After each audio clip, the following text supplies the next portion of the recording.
And hello, everybody, and welcome to Calvert Hall College High School here in Towson, Maryland. I am Julian Barron alongside Nathan Heinlein, ready for the second elimination round in this MIAA A-Conference playoff between the Gilman Greyhounds and the Calvert Hall Cardinals. And yesterday, Nathan, this Gilman team, especially on the mound, was nothing short of dominant against John Carroll. Yeah, defensively, they look so good. You had some help from the third baseman, Max Costas, making some great plays. I thought the unit really just played well together. Everything meshed well. The pitching was great, and the defense kind of fed off of that, and they played some great defense out there. I'd look to see them do exactly the same thing here. You want to keep that kind of confidence with each other moving forward as you get deeper and deeper in the playoffs. It only helps.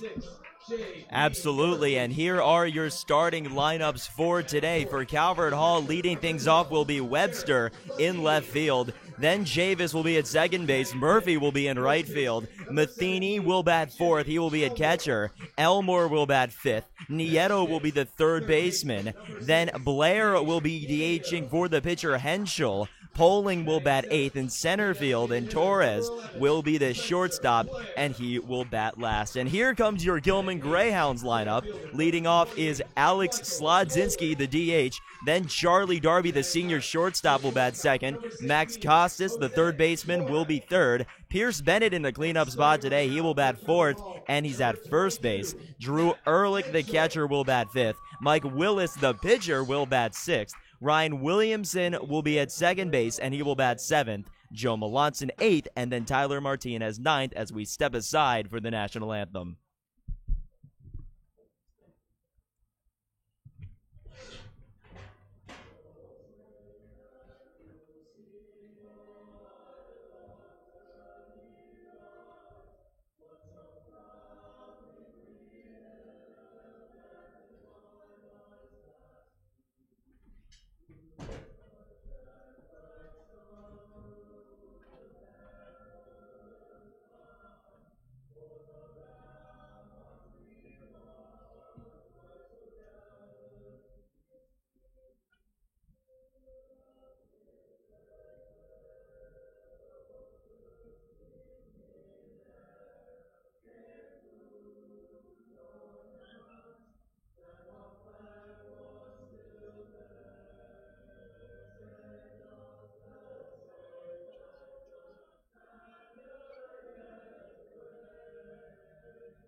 And as the national anthem wraps up, we will turn down to the field where we are getting set for baseball.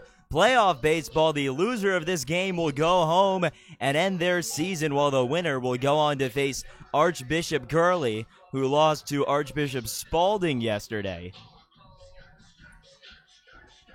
Yeah, so if Gilman ends up winning this game, they have to go back and play Curley a second time. That'll be an interesting matchup. A bit of a rivalry, of course, develops when you play a team so many times, so many close games between those two. That would be fun to watch. It certainly would be fun to watch. And on the mound today for Calvert Hall will be number 22, Matt Henschel, and he will try to silence a Gilman lineup that's really looking for a breakout game, because in the past two games they've played, they haven't put up a ton of runs. Yeah, the hitting team has really slowed down. They've been bogged down this entire playoff berth. And that's something that needs to change if they want to go far, if they want to really take a shot on the championship. That batting group for this Gilman team, a powerful batting group, and we did see glimpses of it in that last game with a couple great shots. One, of course, the home run by Costas. We saw Drew Ehrlich hit a nice little shot out there. So that kind of stuff needs to continue on. You need to kind of gain momentum, and of course, the bats need to be hot in this playoff series. You find that the teams that do the best in the playoffs are the teams that get hot later in the year. And yesterday, the highlight of the game for Gilman was undoubtedly the Max Costas homer to straightaway center.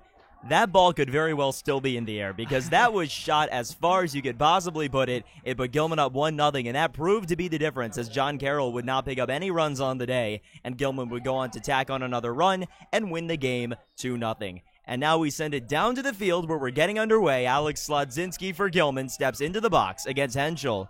You know, I like to call that the Max Costas factor. His ability to go deep really changed the entire momentum of that game. Slodzinski will swing at the first pitch, and Henschel will get him to swing 0-1. Nobody on, nobody down. Top of the first. That one up high. Like to thank Calvert Hall for being so accommodating and letting us come here today to broadcast this game. We certainly do hope that you enjoy it at home. Slodzinski will take this one down and away for a ball. The count moves to 2-1 on him. And now we have the added ability to see over that left field side, so yeah, no ducking around a corner for us like we do at home at Gilman. Henschel delivers this one away, gets away from the catcher, but it won't matter. So 3-1 now the count on Alex Slodzinski. And Nathan, I think we've developed a good system where I sit in that corner at Gilman so I can see the left field corner. Yeah, I've been very anti-corner. It just feels unnatural to me, but it certainly has advantages. Swing and a miss, so Henschel gets back into the count 3-2. So Slodzinski battling here his first plate appearance, first bat of the entire game. This one's important in terms of setting tempo. 3-2 delivery from Henschel, and a swing and a miss on one that got away from him. Alex Slodzinski will be the first K of the day. And here comes Charlie Darby with one down. And he did what a leadoff batter really doesn't want to do, and he got just a bit too greedy right there, trying to chase something that was just a tad outside on that pitch. Got to leave that one outside. That'll give him a walk, and got to be selective up there. So here is Darby will hack it foul left side.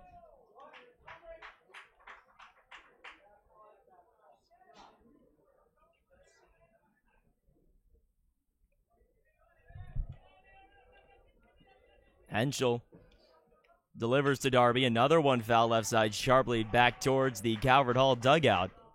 How do you feel about the Greyhound uniforms coming into this game? They got it looks like a little bit of a camo kind of thing. It's very nice. Whatever it is, we're enjoying it up here. 0-2, another one foul left side. So Charlie Darby desperately wanting to go the opposite way. He just needs to straighten it out a bit.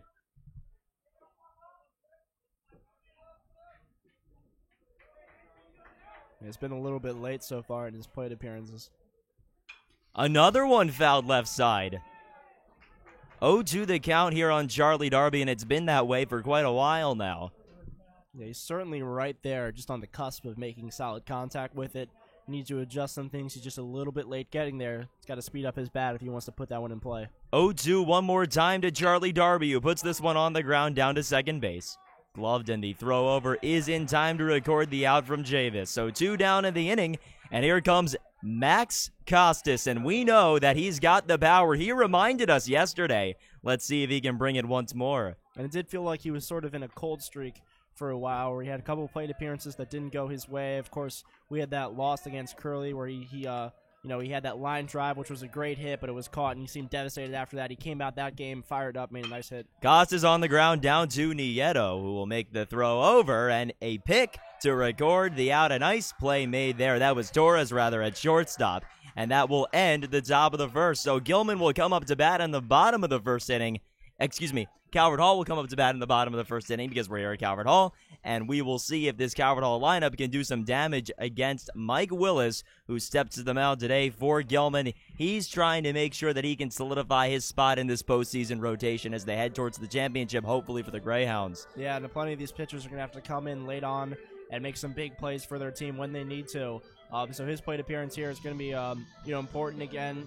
You see him; he struggled in the past starting off, but he's also looked really nice. So is what kind of player we're going to see today. He did have that error also last game that I thought shook him up a little bit. He was devastated, but he came back right there and then followed that up with a double to secure Gilman's win right there. So he's really a bounce-back player. That's awesome to see a guy struggle early on and then come back out and make up for it later. That was really cool to see. So we know he's a guy that's very resilient. We'll see how that helps him out here on the mound. So leading things off for Calvert Hall will be number 2. That's Webster. And he will face Mike Willis to begin the day in just a moment. We'd like to thank all of you tuning in here today. We know that Gilman Lacrosse is playing over at McDonough for a playoff spot, and we certainly do root them on all the way over here from Towson. And of course, we'd always like to point out that if Lacrosse does indeed make the playoffs, we'll be there on Greyhound TV. And of course, we'll follow Gilman baseball as far as they'll take us. Yeah. Of course, Gilman playoffs here. You know, we want to cover this. We've been covering them all season. We've also been covering lacrosse all season, so we hope that they make a really deep push in the playoffs and that we've been able to cover that. So if you're into some lacrosse games, stick around. That'll be brought to you a little bit later if they do make the playoffs. So here is Webster, and he will lead things off against Mike Willis for Calvert Hall. We saw the Hall fall yesterday to Loyola in a game that lasted for quite some time, but the Dons did eventually get the W. Gilman also lost to Curley to put him in the loser's bracket, so these teams are close. That one inside, 1-0 now the count here on Webster. Mike Willis, when he can find control of his pitches and the placement is on point, just like most pitchers, he can really be dominant, but he's got to make sure he can be consistent here as he delivers another one up and in. Yeah, it's all about control for him. We know he has the stuff to bring into the plate. He's got a nice fastball. He's able to work in that off-speed pitches, but he's got to hit his spots. 2-0, and Willis delivers another one inside. 3-0 now they count on Webster, who will likely have the red light here. Yeah, especially as the lead batter. 3-0, and that's a strike. So the count moves to 3-1 on Webster.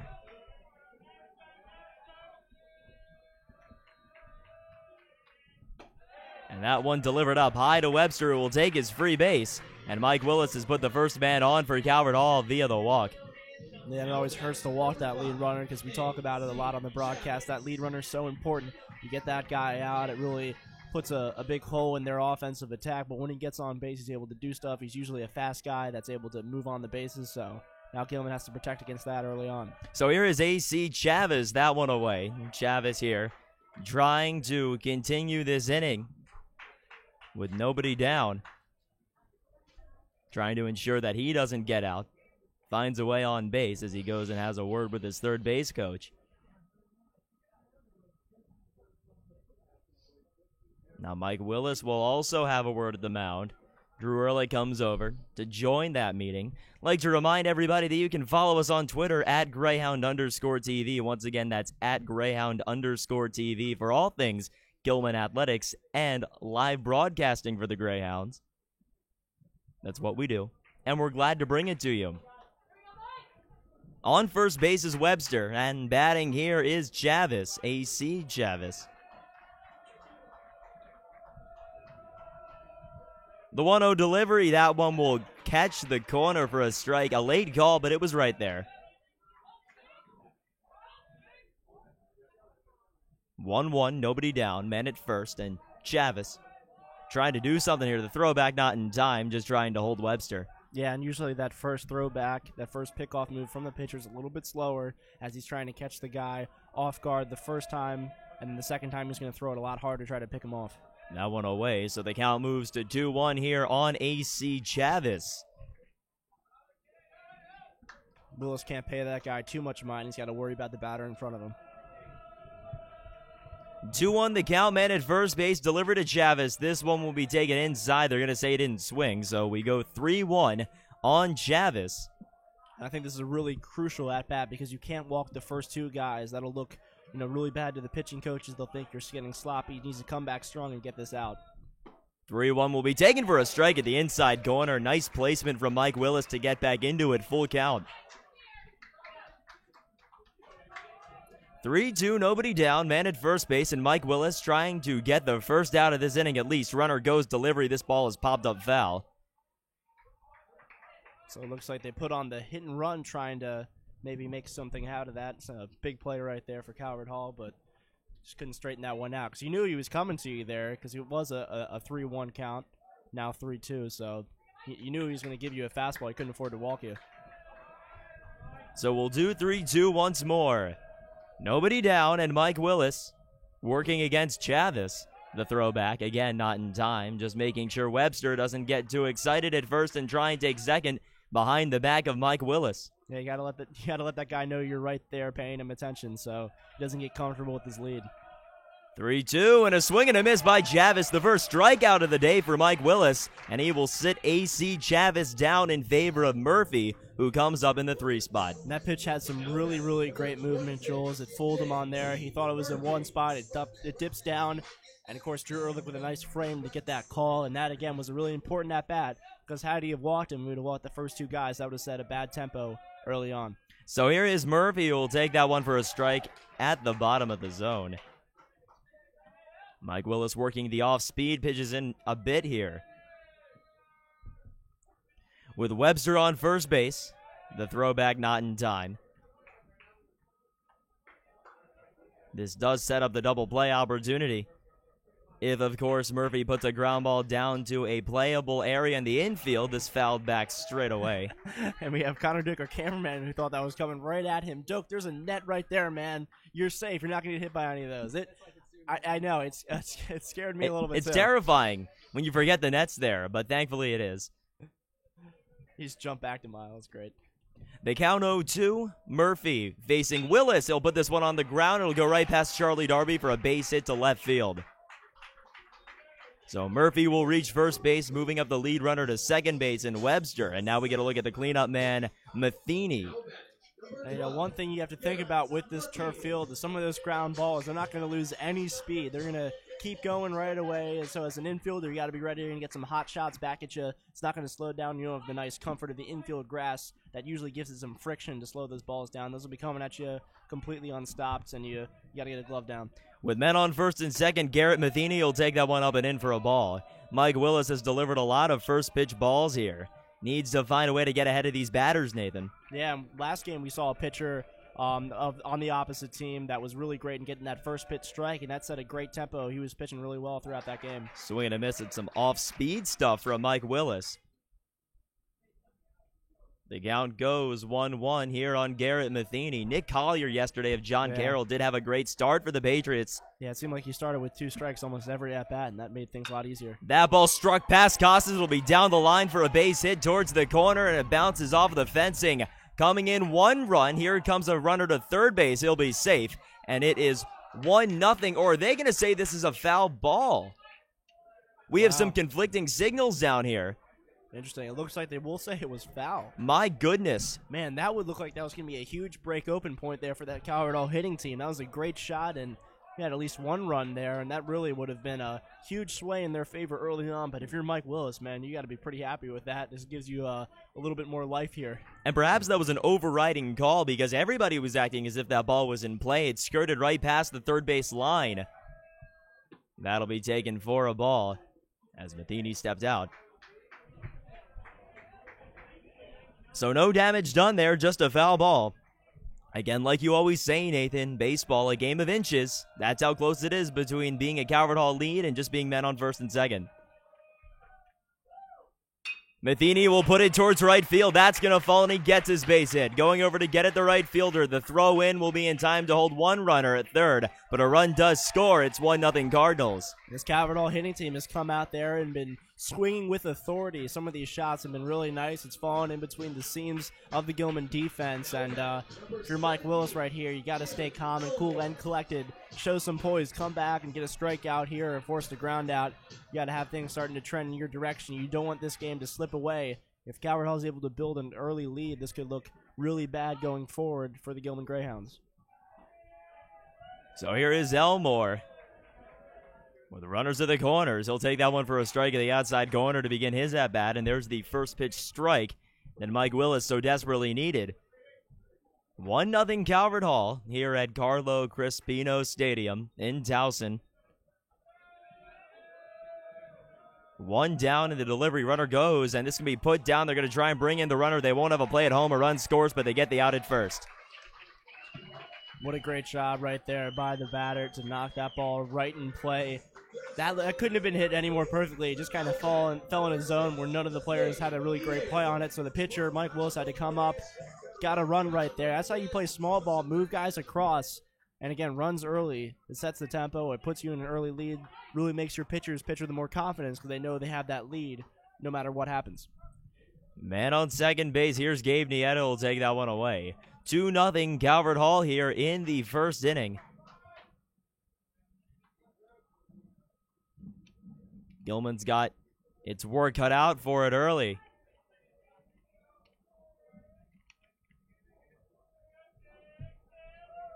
And the delivery. That will be taken for a strike at the top of the zone. Count even 1-1 here on Gabe Nieto. These Calvert Hall batters have really been seeing the ball well off the bat. Really swinging with authority. They've come out really hot this game. Got to keep it up. Man at second, Mike Willis takes a moment off the mound to hold the runner. So the count still 1-1 even on Gabe Nieto, the third baseman. And he lines this ball towards left field. It's slicing. It's going to be fair and all the way down to the wall. 1 run will score. And here comes the man into second base. It's 3-0 Calvert Hall. And we've brought this up on the broadcast before. When a few guys start hitting, when the first guy gets a hit and the second guy gets a hit, it creates a culture of hitting, and the team in the dugout, they get really excited and they say, hey, I want to hit next. And it becomes like a hitting party. Everyone steps up there with a lot of confidence and swings with authority, and that's exactly what's happening with Calvert Hall now. They're all coming out there extremely confident, extremely aggressive, and Gilman's been knocked back a bit here, a 3-0 lead so far. Here's the DH, Spencer Blair, will take that one up high towards the head. Mike Willis, not the beginning of the game that he was looking for. 3-0. He's given up 3 earned runs. This Gilman defense really just hasn't had a chance. A lot of hard hit balls. No throw here. Well, a throw, but no pitch, rather. Yeah, that one didn't have a chance, that being a strike. It's giving the old lollipop pitch, throwing the batter off. The Ethis ball? That's right, the Ethis pitch, yeah. Yeah. You know, not a very cultivated pitch amongst pitchers, but probably not the best time for that either. Kind of add that to the arsenal, though, if you want to. 2-0 the count here on Blair. Spencer Blair, the DH for the pitcher, Henschel. And the 2-0s put up in the air right side. It'll be foul. And it almost seemed like he threw that Ethis pitch out of frustration because he looks upset. He gave up a lot of runs right there, but I think he's a tremendous pitcher. He just needs to calm down and play his kind of a game. You know, start off, get that first pitch strike, and work from there. That's really what you need to do as a pitcher. If you can do that, your defense needs to come bail you out on some plays, and you can get this defense going again. The delivery, this one put foul left side back towards the dugout, and a nice play made over in the dugout by one of the players. Barehanded that ball. Great awareness. Saw a nice barehand yesterday by Zach Rasmussen of John Carroll. Yeah. And that ball was in play. That was a real play that he made a great throw on after barehanding a ball down the third base line. That'll be taken away. Drew Ehrlich goes over to block. It was really impressive because he's running in, and you saw him earlier make an error that was an easier play than that, so you thought, man, he's going in there charging with one hand, and when he made that play, it was really a good tone setter for the entire game in terms of John Carroll. Couldn't pull out the win, but they started coming back after that great play. That ball put on the ground down to Charlie Darby, who bobbles it, then gets it back. The throw, and he's going to be safe. A close play. It was bang, bang, and he will be safe at first base. Runner moves up to third. Like I said earlier, those hot shots, they're not going to get slowed down by any infield grass. They're coming right at the shortstop, full velocity. So Charlie Darby had to sacrifice his body, try to knock that ball down and make a good play. Throw was a little bit late, and that's because he had to field that ball bounce off his chest. But it was a good effort by Charlie Darby trying to get that out that Gilman so desperately needs. They really need to find their way out of this inning. Things are starting to look bad for him. 3-0, that one down low for a ball. Apologize, it looked like our scoreboard incorrectly read 2-0 there for a moment. It is indeed 3-0. I don't think it's changed much. That will be down low. According to our producer, Ibby Ashraf, it has been fixed.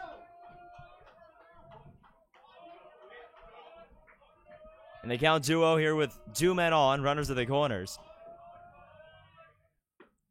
Taken for a strike at the outside corner, so Mike Willis getting back in this one, facing Bowling. You know, maybe it's just our scoreboard with some wishful thinking right there. Certainly be much nicer if it was 2-0, but you know, we can't ignore the facts there, Ibby. That one falls in there beautifully for a strike, so Mike Willis evens it out, 2-2. Runners at the corners, and Bowling trying to do something.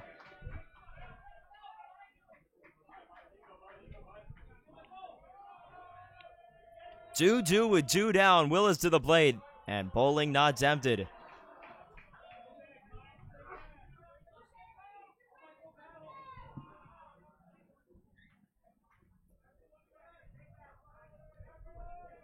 Michael Poling. Delivery to him. The runner went, but he's going to get his base anyway. So after the walk delivered, the bases are loaded. And here comes Torres at the bottom of this lineup. Calvert Hall one batter away from batting around in the first. Yeah, and that just goes to show you how well they've been hitting up to this game. Now Gilman in the situation, you got bases loaded. He needs, above all else, to keep this ball in the infield. Can't let that thing trickle out because that means two runners, guys, coming in from second. So you got to keep this ball down in the infield so that he can make a glove play. And that looks like it'll be the end of Mike Willis's job out here. And that's going to be Isaac Ingerman entering. Number 2, pitched well last game in relief. Yes, Isaac Ingerman will come into the game here to pitch, as Mike Willis did not get the start he wanted. Giving up 3 earned runs, and all of the runners on are his responsibility. That's tough for Mike Willis, who came out there with a mindset that he was going to go really far into this game, but things just didn't go his way. Calvert Hall came out there and did a great job, making great contact and really putting the pressure on Gilman early, and the Gilman defense didn't respond the way they needed to come out of that, and now you got Isaac. And again, I'll go back last game against John Carroll. He came in relief, gave a few solid innings of relief, 2 innings of relief, and I can't even remember any major hits that were given up. He probably gave up maybe 1 hit, I think, at most. Something like that, and Mike Willis here just had a very difficult time getting on his feet, and oftentimes you'll find that the first inning, you're getting into the groove of it, and when you can't get into your rhythm, it just throws everything off. Some pitchers, wake up one day and they really have it, and they feel ready to go, and, other days they come in and nothing's hitting.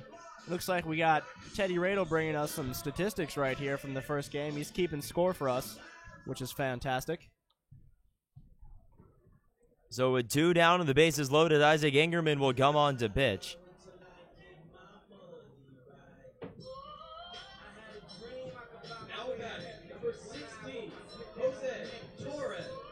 And Jose Torres will step up here. In the batter's box with the bases loaded, facing Isaac Ingerman, 3-0 Calvert Hall. Ingerman delivers. That'll be taken for a strike at the top of the zone. And Isaac Ingerman, we saw him at Ripken Stadium. I think that's the most memorable start that he's had of late, and he was absolutely dominant.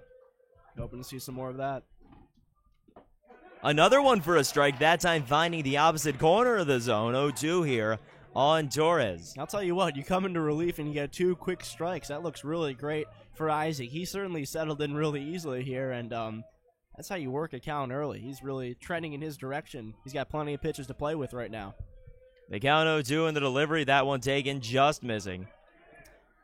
That's a pitch you can afford to throw, especially with 2 strikes. You work that outside zone, just falls a bit off the plate, but man, that was tempting, and you saw the Calvert Hall hitter consider making an effort for that pitch. Ingerman delivery and a swing and a miss by Torres. He will leave the bases loaded here. Isaac Ingerman coming in and playing damage control, getting it done. And if you're Gilman, there's a silver lining. This happened early. Yeah, and that's the best thing about it is that if this is the worst inning for them, it's one that came really early. And now Gilman needs to respond with their hitting group. And I want to go back to that last pitch by Isaac. He threw that pitch just a pitch earlier, and the Calvert Hall batter didn't take a cut at it. That second time threw the exact same pitch, exact same location, exact same movement on it, but that time he took a cut at it. That one looked really tempting. It kind of fell right in through the strike zone and then out. Just a great pitch by Isaac, who's looked really solid coming in relief. I think that bodes well for Gilman. The question is, can they come up with the bats? Their bats have really been lacking so far in this playoff run. That needs to end here. They need to come back and retake a lead early. Gilman's going to need production from some of their power guys. They're going to need to be able to find grass in the outfield, get these extra base hits, and obviously drive in runs. And when you think about the leaders of this team, the guys who can get it done, you think of Max Costas, you think of Drew Ehrlich, you think of Slods, you think of Pierce Bennett. And Pierce Bennett today getting the start at the cleanup spot. You know that manager Larry Sheath has confidence in him if he's putting him there in the lineup. Yeah, he's been hitting really well in this playoff run. He's been one of the most prolific hitters for this Gilman team. That wasn't the case all year. He kind of came along towards the end of the season, which I think is really tremendous on his part that he's been able to improve. And you mentioned the important hitters that are going to come through. You talk about Costas, you talk about Ehrlich, but I think the also hitters that you need to consider are those 6, 7, 8, 9 guys. Those guys need to come through when they step up. They can't just fold under the pressure Gilman needs to entirely through their entire lineup get production all the way through, whether that's just getting on base through a walk, a single, or really knocking one out of the park. But I think it's really important for Gilman to respond to this lead change early. So we go down to the field. Here is Pierce Bennett. He puts this one right side. It's going to be bobbled by the second baseman, and Pierce Bennett is going to be safe, just able to beat out the throw that was barely made there by Chavis. I think it's great to get the leadoff guy on, and like we mentioned just the inning earlier, now you have the rest of the guys coming in and allows you to do some things with your offense, lets you attack that defense more. Perhaps you want to steal to move them in scoring position. I think Gilman will just let these guys go bats away, trying to move a couple guys across. They're down 3. So here is Drew Ehrlich. The dying run on deck. Delivery to Ehrlich. That'll be taken for a strike in the top corner. On first base is Pierce Bennett after the single/error. I think we can call it an error to the second baseman. Yeah, it wasn't particularly a tough hit to deal with, but yes, it was an error, and Teddy gives it the thumbs up. That ball is ladled to left field. It's drifting way back towards the track at the wall, and he made the catch. He caught it. What a catch in left field by Webster. Oh, that just breaks your heart for Gilman right there. It was a great shot by Drew Ehrlich, but of course the left fielder rushing back there, reaching the glove over the wall, robs him of a home run. My goodness, that ball was over the yellow line, and Webster goes up with the glove, and he gets it, pulling it back into McManus Field and recording the out. Baseball's a game of inches. We just talked about it earlier. If that had been a few inches higher, you wouldn't have been able to have a chance on it. If that would have just drifted a little more, this game would be 3-2. An outstanding play by Webster in left field. A swing and a miss there from Mike Willis, who stays in the lineup. It was such a great shot by Drew Ehrlich, and I thought for a second that was going to carry all the way over, and just not the case right there. But man, what a great chance Gilman had at being able to come back early. Didn't pan out though. It was certainly close. Delivery from Henschel, fouled back. An 0-2 count here on Mike Willis, who's trying to make up for his pitching deficiency in this game at the plate.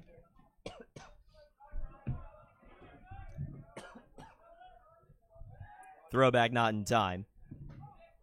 Pierce Bennett at first base, and one down after the robbed homer. Ehrlich almost had it, but Webster, he said no. And Henschel delivers. This ball put down the line third base. Nieto makes the throw across in the dirt, and the pick is made to record the out. Runner moves to second, 2 down. I think we're going to go look at that home run rob right there from the left fielder after this game is done and say that was one of the plays that either, that might make it for this Calvert Hall team. If they end up winning, they'll say that play right there saves us 2 runs. If this game becomes really close later on, that'll be a huge play for Calvert Hall. Well, you can't forget that there's a runner in scoring position at second base. 2 down, Ryan Williamson with a chance. Williamson will take it outside. Williamson, a nice young addition to this Gilman varsity team this year. Played a little second for this Gilman team. Does a great job there. Reliable fielder. This ball is struck towards left field. It's slicing, and Webster comes over to make the catch. So 2 putouts from Webster in the inning. One went in dramatic fashion, and the other one just a lazy fly ball. And we move to the bottom of the second inning for Calvert Hall to come back up and try and get some insurance. Yeah, and they'll be looking to build off what was a great hitting performance early. A lot of these guys, they went through, they're a little bit warmed up. They're seeing a different pitcher, but they feel fresh. They feel really good at what they did that first inning. So, they're just going to want to build off that enthusiasm and come into the second inning with the exact same enthusiasm. Here we're getting some of the statistics right there from the Calvert Hall team.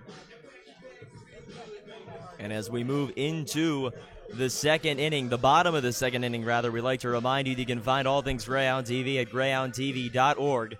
Once again, that is greyhoundtv.org for all things Greyhound TV, our live broadcasts, our archived games. You go back and watch those games sometimes, Nathan. Yeah, of course. I always like to try to improve my announcing, and I also love watching Gilman baseball. Sometimes in my free time, I'll be doing some homework. I'll throw it up on the old MacBook Pro, and that's great to listen to and great to watch. Love watching some Greyhound TV baseball. You also can go on to our Twitter, Greyhound_TV, if you want to tweet at us during the game.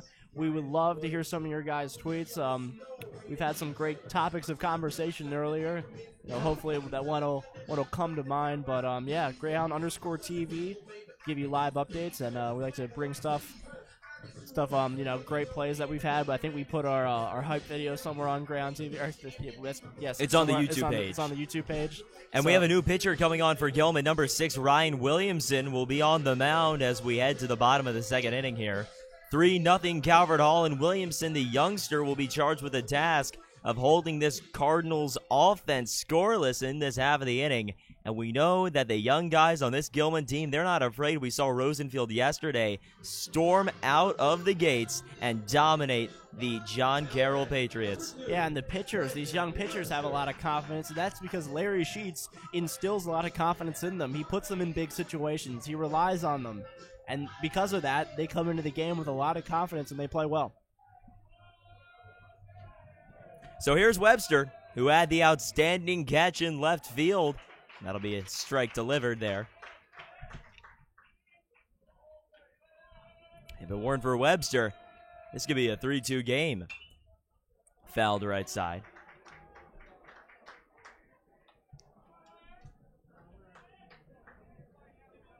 It's been a really great day so far for baseball. We were taking all the equipment up, and it's a little warm, but we got some wind going on here, a little wind magic working, and it feels like a nice summer day, Jules. That it does. That one gets away from Drew Ehrlich, but of course not mattering too much. 1-2 the count on Webster.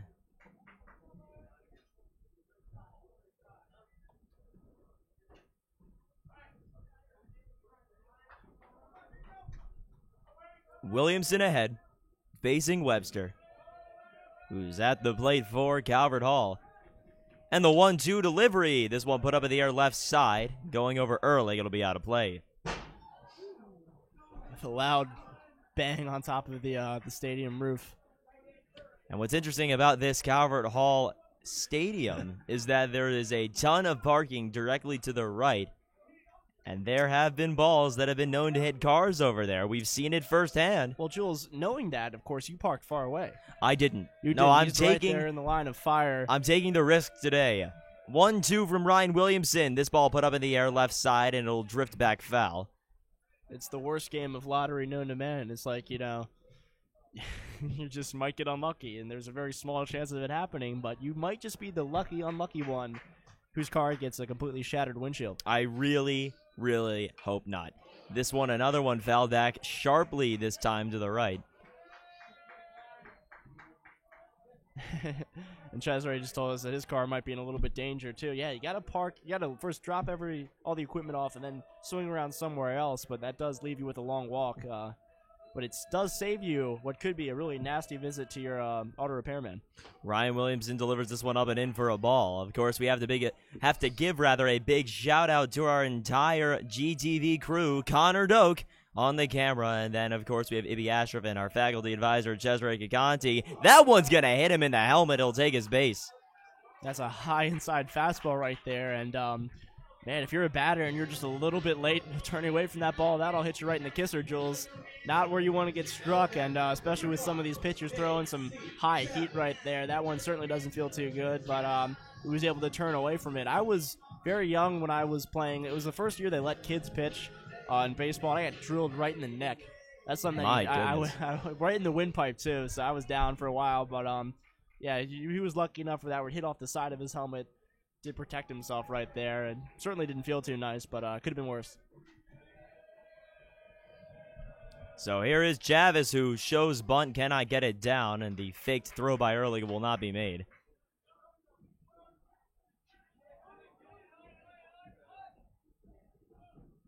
Ryan Williamson trying to prevent any more Calvert Hall runs. They've already got a 3-0 lead on Gilman. In a winner-take-all matchup in the postseason, throwdown is not in time. Both of these teams have lost in the postseason. That's why they're in the elimination bracket. Of course, a double elimination tournament for the MIAA each and every year.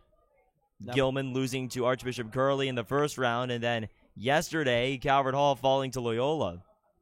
That puts a lot of intensity on this game, as both teams are going to be doing everything they need to win. They're going to pull out all the stops. Showing bunt and fouling it back. It's what you call a lose-or-go-home situation. It's pretty much what it is. I'll tell you what, it doesn't feel too good to be that team losing and going home. 0-2 the count. Ryan Williamson. He's got Chavis right where he wants him, or Chavis rather. I always do mess up his name. You know, is it Chavis, or is that 100% you know that for a fact? The PA guys say Chavis, so I'm going to go with Chavis. Man at first base, that one taken for a ball by Chavis up high. Looked like Drew was thinking that was going to be a pitch out. Could have been. And but the pitcher didn't know that. Ryan Williamson threw it as if, you know, to try to strike the batter out. So, bit of a confusion between the catcher and the pitcher. That could have been much worse.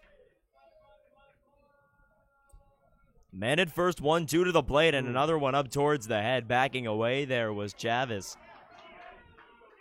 Yeah, I believe that's a curveball that's just not curving the way he wants to. It's not hitting the corner that he's looking to hit. Getting a little bit too high right there, and he's already hit one batter, so you don't want to come in there and drill a second guy. Another throw down. This one again not in time, just holding the runner there in Webster. Yeah, he's really keeping Webster at home right there, not letting him take too much of a lead, trying to make sure that he knows that he's paying him a lot of attention, trying to get that back pick. 2-2. Taken inside for a ball, and Ryan Williamson is losing him. We're up to a full count.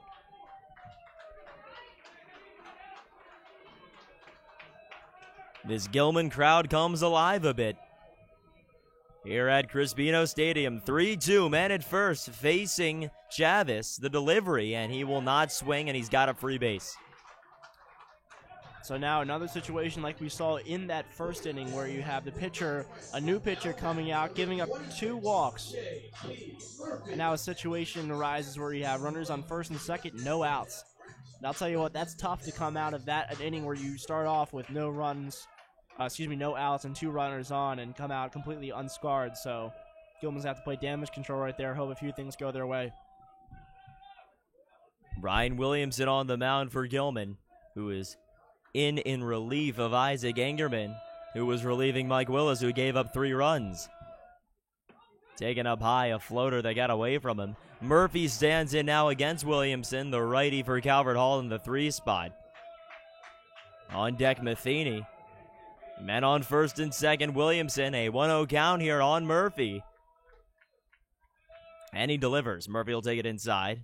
Drew Ehrlich almost makes a throw, but doesn't need to. The runner got back in time at first.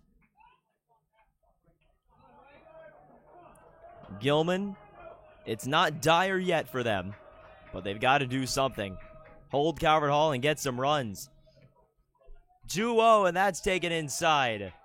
I'll tell you what, when you're fighting for your playoff lives, every lead is so important because you start to worry if you're that other team, and right now Gilman's got to be shaking in their boots. They're already down by 3. Calvert Hall in a great situation to add some more runs. 3-0 delivery to Murphy, and that one will catch the corner for a strike.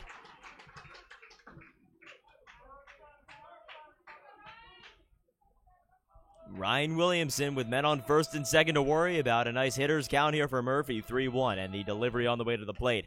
That will catch the outside corner for a strike, and the count evens up 3-2. So last at bat, Ryan Williamson got ahead, and then he fell behind and issued the walk. This time it was 3-0, now we're up to 3-2. 3-2 delivery, struck foul left side. Tried to turn on that pitch and turned a little bit too far. Yeah, didn't really straighten that one out right there, and thankfully for Gilman because that was really hit on a rope. He's got to be really particular with the selection here. It's 3-2. You don't want to give this guy a walk, so you have to come here with the strike. But you really like to get this guy out with a strikeout. Runners go, 3-2, put up in the air right side, and it will be out of play.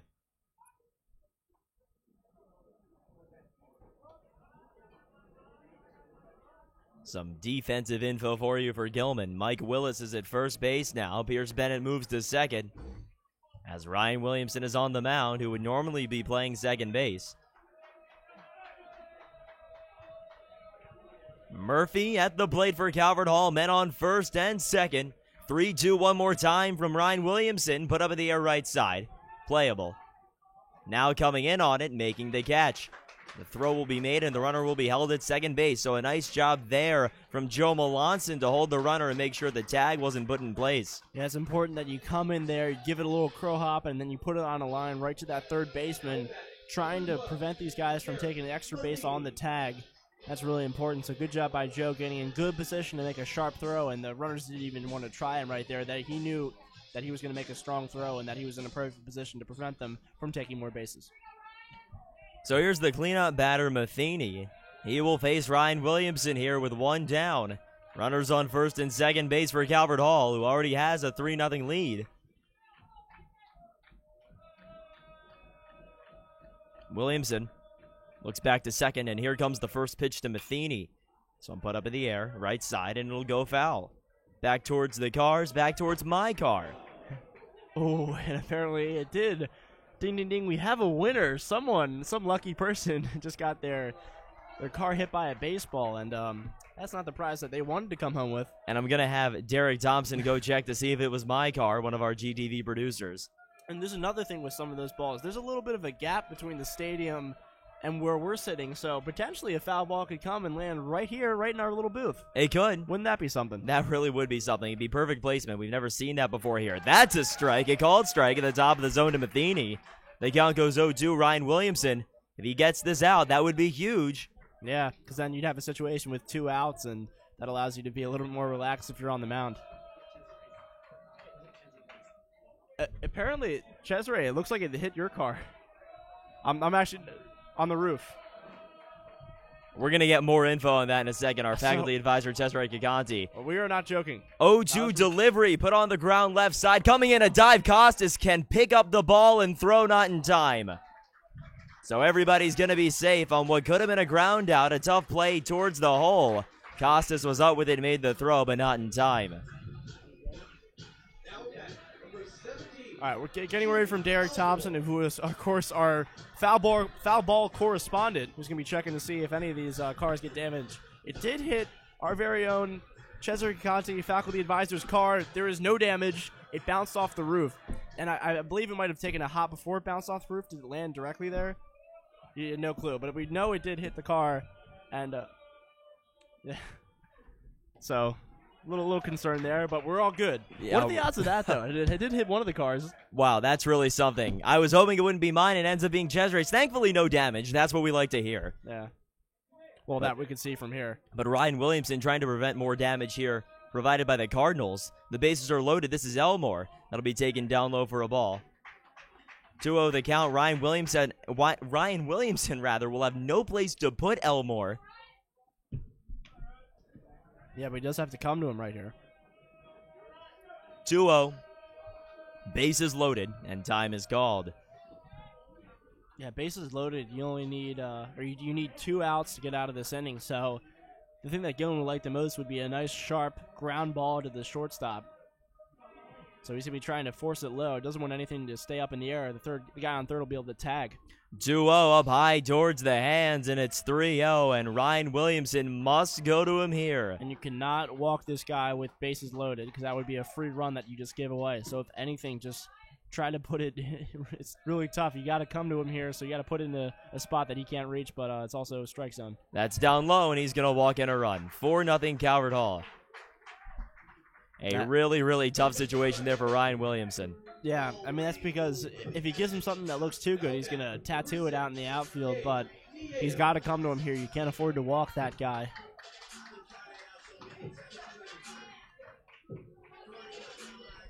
Ryan Williamson needs to come back here and really work this next at-bat. Bases are still loaded. The situation is still the same. Delivered outside here to Nieto. Nieto stands in with the bases loaded again. An update from the lacrosse game. Gilman trailing McDonough by a score of 7-4 with a minute remaining in the half. We'll continue to bring you updates as that game goes along. There's a strike right in the zone, finding the perfect spot. Count even 1-1 on Nieto. Again, the bases are loaded. Ryan Williamson just walked in a run. And it's 4-0 in favor of the Cardinals. Down and away here. 2-1 the count. Ryan Williamson really needs to find the perfect locations on these pitches to get Nieto out. And perhaps a double play, that would be a saving grace. Yeah, that's exactly what the doctor ordered for Gilman right now. But, at the very least, you just want to get A out here. That'll be taken away for a ball, just missing. Nieto works the count 3-1 against Ryan Williamson. So again, Williamson will be forced to go to the plate and give him something good to hit and take his chances. 3-1, one down, bases loaded, and a swing and a miss by Nieto. He really needed that one, Williamson did. Yeah, but he has to come to him right back here again. It's a 3-2 also, just like we saw in that last at-bat. You cannot afford to walk runs in right here. You need to come to this guy and throw him something hittable and hope your defense can bail you out. 3-2-1 down, and Ryan Williamson sends it to Nieto. This ball put up in the air right side. Joe Melanson coming over. Melanson has a play and makes the catch. He will make the throw to third base, and it's going to be over to Max Costas. Almost got over his head, and a run will score on the tag. So he doesn't come home there. It's interesting. He throws to third base, perhaps thinking he can get that guy taking the tag from second to third, but Gilman does give up a run on that pop out.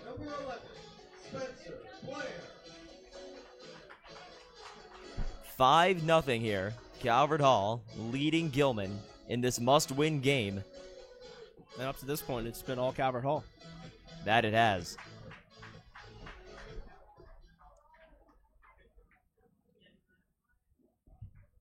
Five nothing your score. And Williamson to the plate up high and in.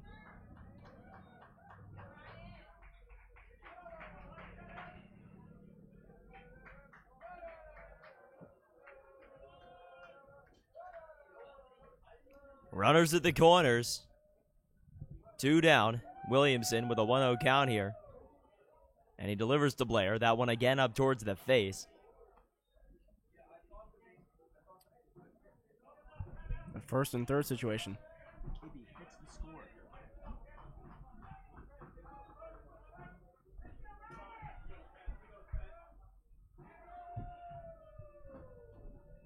Runners to the corners, the delivery from Williamson will be taken inside, and Drew Early goes over to get it as it got away from him momentarily. And again, our scoreboard is filled with wishful thinking. The score is really 5-0, but we certainly wish it was 4-0. And it's 3-0 here. Blair, the DH. At least in this situation, if you do let up a walk, you just walk the bases loaded. Runners at the corners, Williamson to the plate. That'll catch the zone for a strike. Up in the top corner.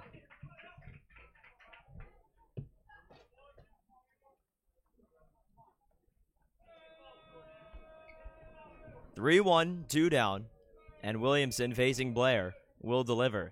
Blair will take it for a strike, this time down in the corner, in the lower corner, in the inside portion of the plate.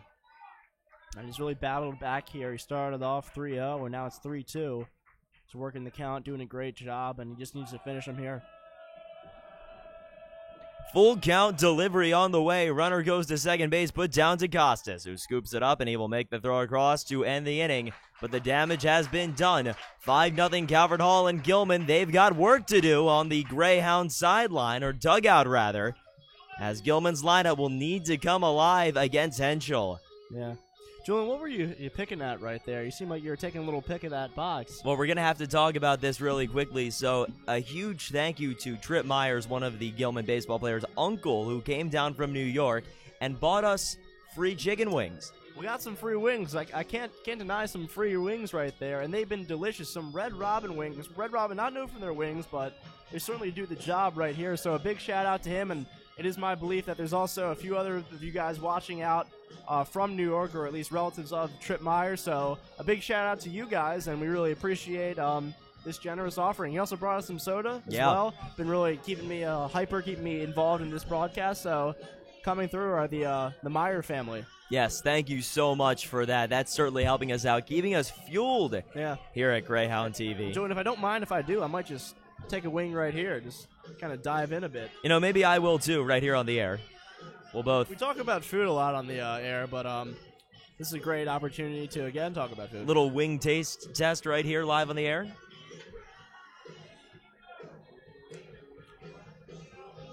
And we also had Cesare Cacanti bringing us some delicious pizza earlier. It's really been a great day. We've been feasting here on Greyhound TV. A great food day for us. And these wings, they've got a little bit of kick to it. Yeah. But they're very nice. They're very good. Yeah. Delicious. Certainly has a nice wingy taste, you know? That would make sense. I'm not known for my food commentary. It's a baseball commentary that I get paid the big bucks for. Yeah, Nathan, you may want to wipe your face there. Some sauce on it? Yeah. Take our viewers away from that. All right, good. Back on the field.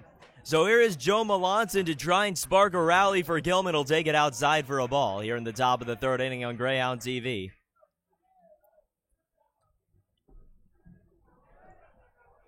Henschel delivers to Joe Melanson. This one put foul down the line, third base side, and a nice glove play, a nice bare hand play by the third base coach. I believe that's Larry Sheets. He's made a few of those plays in the playoffs so far, so Larry Sheets being a very competent defender out there with some nice bare hands. 1-1 even count. Take it away for a ball. Joe Melanson will step out. I'm trying to finish this wing here. I'm just savoring the flavor. All right, I need to find, Sarah, do we have an empty wing box?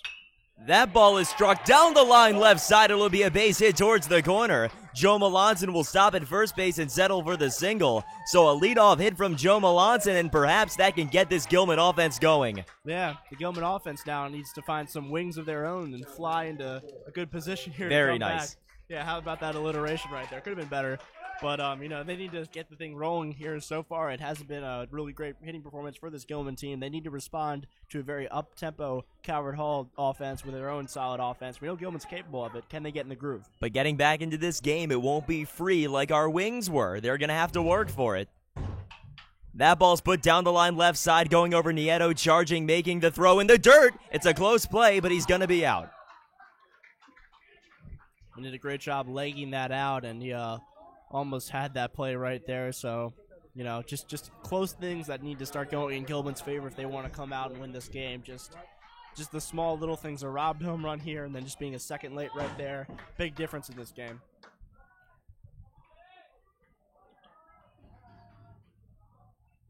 Swing and a miss. Here is Alex Slodzinski for Gilman at the top of the order. 0-1 on him from Henschel.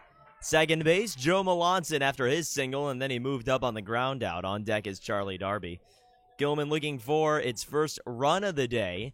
That's taken down low by Slodzinski. And Slodzinski in a dynamic spot because he's got the power, he's got the contact in this leadoff position that he's been batting in so recently. Yeah, he does a little bit of everything. He's a renaissance man when you talk about batters.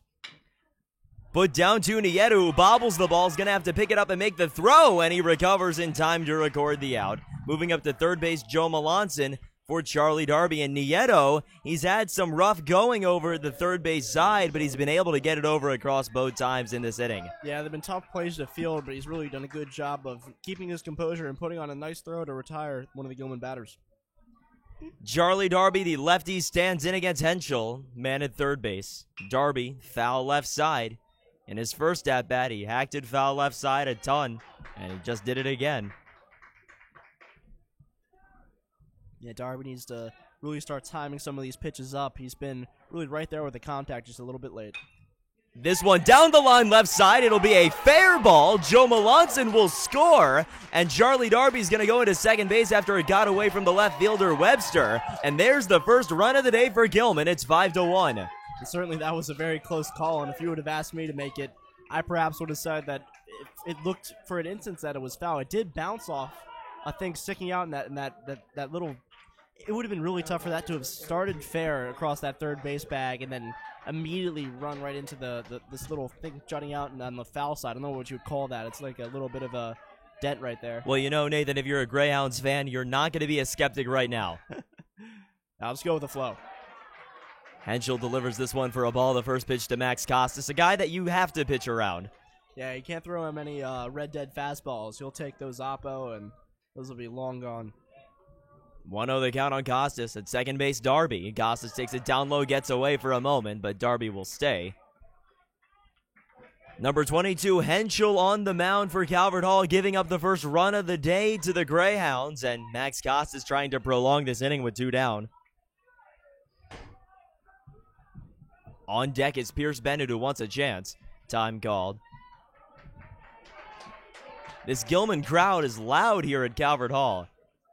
Yeah, small in number but mighty in stature. They've really been letting the other team have it and been really supportive of these Gilman guys. Costas puts this one in the air towards Webster. It's going to drift and take Webster with it. But he's got to play, steps back, and he makes the catch. After fooling around a little there in left field, Webster able to get the out. And that will be it for Gilman at the top of the third. But they do get a run, and it's a 4-run game between the Cardinals and the Greyhounds here at Crispino Stadium. Yeah, we talk about Costas' power right there, and we saw it. I mean, he just skied that ball, and it was tough for the left fielder to track because it just kind of hung up there for so long. But he did a good job of moving around with the ball, and he made a tough catch that saved another run for this Calvert Hall team. Looks like Gilman's going with another pitcher. Seems to be the way to go. A new pitcher every inning. This time it is Charlie Mather on the mound. Yes, that's going to be Charlie Mather, the senior, coming in here to pitch. And he's been quite consistent in his starts that he's had and also in the times he's coming in relief. He did have one crushing blow in this postseason. He gave up that go-ahead home run to Nick Brown of the Curly Friars when, unfortunately, Gilman fell in that game, the first game of the postseason. So that was tough for Charlie Mather, but he's going to get an opportunity to redeem himself. Yeah, he needs to come out of this game and can't really think or dwell on anything he's done in the past. New game, fresh start. And I'm looking here on the Calvert Hall stat sheet right there. Just hit after hit, and just hits in great positions with guys on. So they've really been tattooing the ball, and it looks like it just a lot of contact. It's been all the way through the lineup. You have guys, late 6, 7, 8, also guys on top. So it's really been a entire team effort. It's not like one guy's just making a hit after a hit. It's the entire team coming through, and a great job by all those guys. But back to Charlie Mather. He needs to come out and now shut down this really aggressive attack by these Calvert Hall Cardinals. And I think the way to do that, to fool them, you get that first pitch strike, then you can start working your off-speed stuff, and that's how you build a good lead as a pitcher, and then you can come through with some fastballs later in the count to try to get the outs. But yeah, again, this Calvert Hall team's been really authoritarian with the way they've been hitting the ball. It's been some strong knocks left and right. They've been playing some good small ball. Mather's going to have to overcome that and really challenge their confidence. Mather, the first pitch, that one taken down low. This is Poling batting, the 8 batter. 1-0 the count on him here in the bottom of the third. Another one, but this time delivered for a strike, even count 1-1. That one barely grazing the corner. 1-1 delivery. Put on the ground down towards Costas, who can't get it, but then Darby's going to almost make the throw and not have a chance. So an infield single for Poling, and that'll get the Cardinals rolling for Torres here at the 9 spot. That's what you call a really nice favorable hop right there, and a tough one for the infield to get under. That one just took a really nice bounce, and it was over and away from Max Costas, but Mather did a good job running over there and getting a nice backhand on it, but it was just too late. That ball just took such a slow bounce that by the time Mather actually gloved it, the Calvert Hall batter was already mostly on his way to first base, and there was no way you're going to make that throw to get him out. Torres batting now will take that one up and in for a ball. The score 7-5 in favor of McDonough with 10 minutes left in the third quarter. In Owings Mills in the Gilman-McDonough lacrosse game, the throw over not in time. So a closer game there than it is here. 5-1 Cardinals. Torres batting with a man at first after the infield single by Poling. That one off the bat somehow, and it'll be foul. That would look like it was close to giving him a nice knock in the head. If he hadn't pulled up to bunt, it surely would have gotten him somewhere, possibly in the head.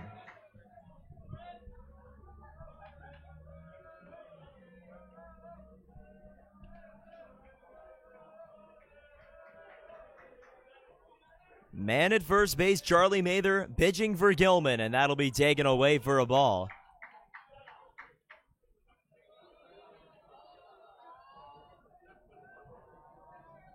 Two-1 the count on Torres. Nobody down. Gilman in full damage control. Down by 4, bottom of the third, in this must-win game, or else their season's over. Put down the line, foul left side, back towards the dugout. So this count evens up at 2-2. Torres, the righty, facing the righty Mather. Little righty-righty matchup here. Man at first. Calvert Hall up 5-1. And the Mather delivery to the plate. That one will break, but not where it needed to. So we go full here on Torres. 3-2 the count. Nobody down. Some claps coming from the Calvert Hall side to try and get Torres going. And Mather will go to the plate. The runner goes this one up high, and it won't matter because the walk will be issued to Torres.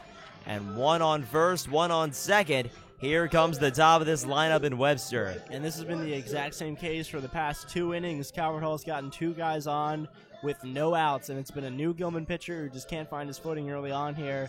Again, a tough situation. You just hope to minimize the damage at this point. With no outs and the way Calvert Hall's been hitting, it looks like they'll be able to at least get one guy across. Gilman defense needs to step up. Showing bunting, he puts it down. Coming in here is Mather, but it'll be fielded by Costas, and he records the out at first base. But runners move up to second and third, and Calvert Hall will have 2 in scoring position here with 1 down for Chavis. Or Chavis, rather. Again, messing up that name consistently. Yeah, they switch it up a little bit on you, just trying to fool you. It seems maybe like it's just what time of the day it is, whether it's AC Chavis or AC Chavez. But we'll call him Chavis from now on. I think Chavis is the way to go, but instinctively when I see that name, I think Chavis for some reason. It does look like it. We've had also plenty of games where Gilman's played Calvert Hall, tough games, and so that name's come up a lot. It has. And I've called him many different things. Today I'm trying to go with Chavis, but cannot get myself to stick to it. So this meeting here in Calvert Hall, again, like I said, the way they've been hitting, it's been pretty tough. So Mather needs to be really good in terms of his selection, what he's throwing, where he's throwing it. He needs to hit on the corners, needs to throw stuff that are just a little bit outside that these Calvert Hall batters will need to chase on. He really needs to step up. This is a moment of be the GOAT or kind of falter in the limelight. So we're gonna get a pinch hitter here. Trying to confirm who that is. Mason Winfrey. Mason Winfrey. Trying to find him on our lineup. I don't know if we have him. Gonna see if we do. That'll be taken for a first pitch strike. And it is Mason Winfrey. He's not on our lineup for some reason, but we're not on the roster, rather, but we'll go with it. Winfrey up here. With men on first and second base, 0-1 delivery and a breaking ball that just misses inside. Those are some close pitches that, Charlie Mather, he really needs to hit on. They're just a little bit off, and it's a great pitch, and it fools the batter, but just still not exactly where it needs to be, but he's getting there. Men on second and third. Even count 1-1. This one put down to third base. They're going to go home with it and tag the runner out. They will prevent the run from scoring. With 2 down, runners now at the corners. And that's exactly what the doctor ordered. Gilman needed a defensive play to hold a run. Yeah, good job by Costas realizing the situation, knowing that he had an opportunity to get that lead runner out. Throws in a strike to Ehrlich, who puts a tag right there. Plenty of time, and now Gilman still in a tough situation because they have a runner in scoring position here and need to make sure they're able to get this final out to put them out of this inning with no damage done. And Gilman chugging back against McDonough out in Owings Mills in the lacrosse game. 7-6 your score. Woody Kelly scores with 6:45 in the third quarter. We will keep you posted. Here is number 26, Murphy, coming up to bat.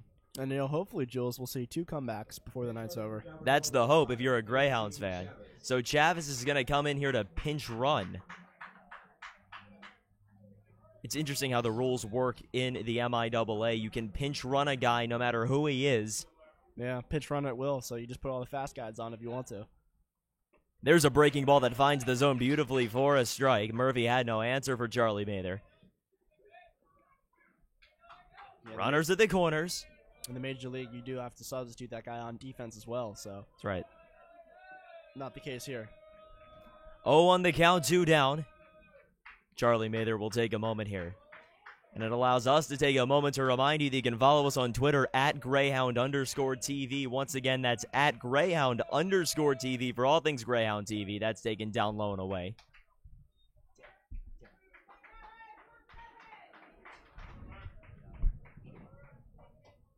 Mather trying to close out this inning without giving up any more Calvert Hall runs. Looks back to first, makes the throw. It won't be in time.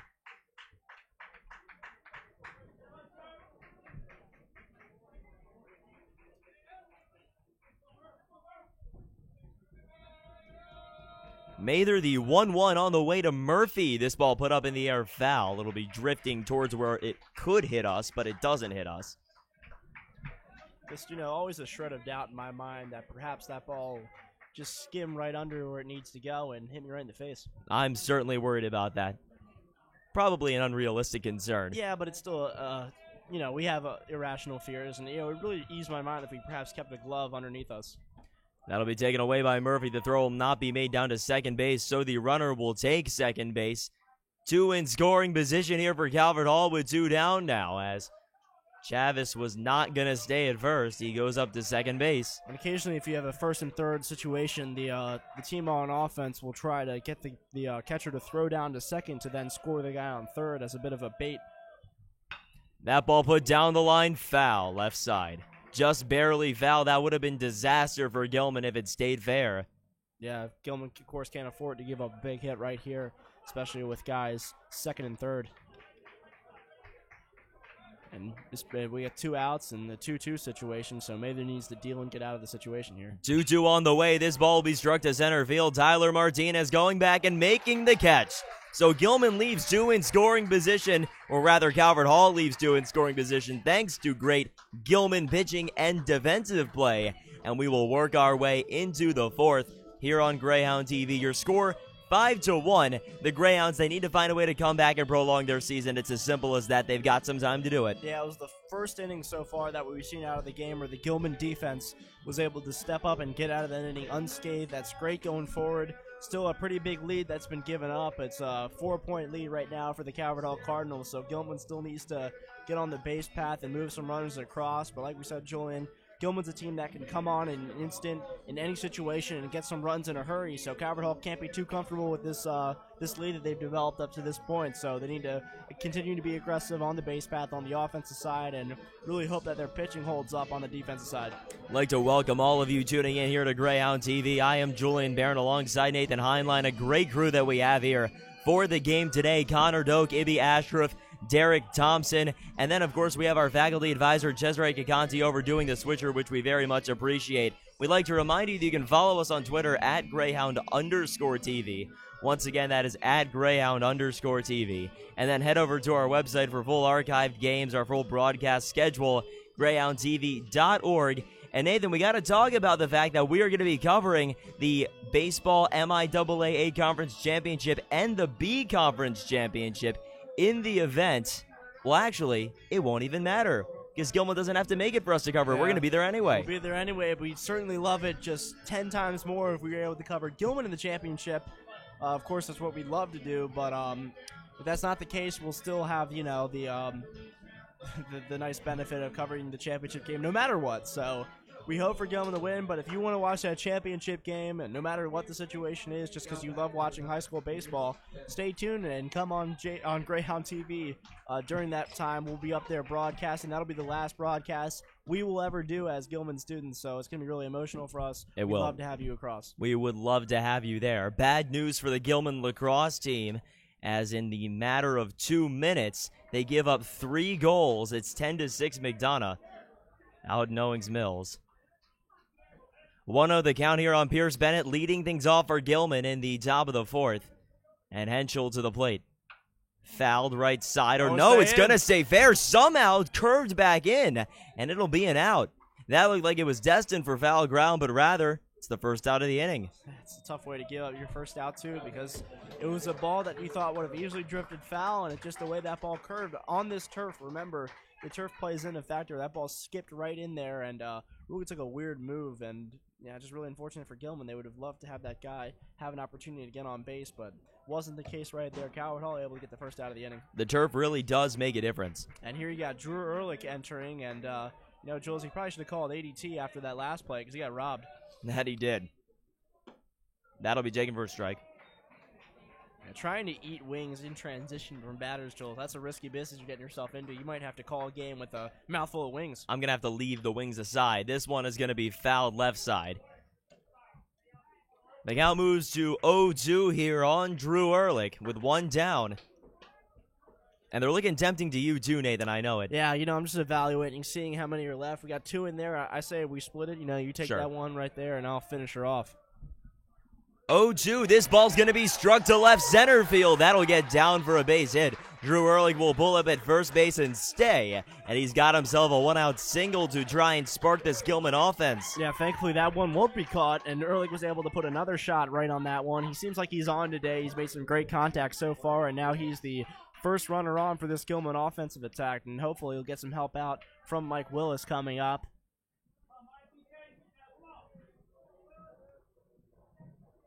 So Mike Willis stands in here for Gilman. Will swing and miss at the first offering from Henschel with Drew Ehrlich on first base.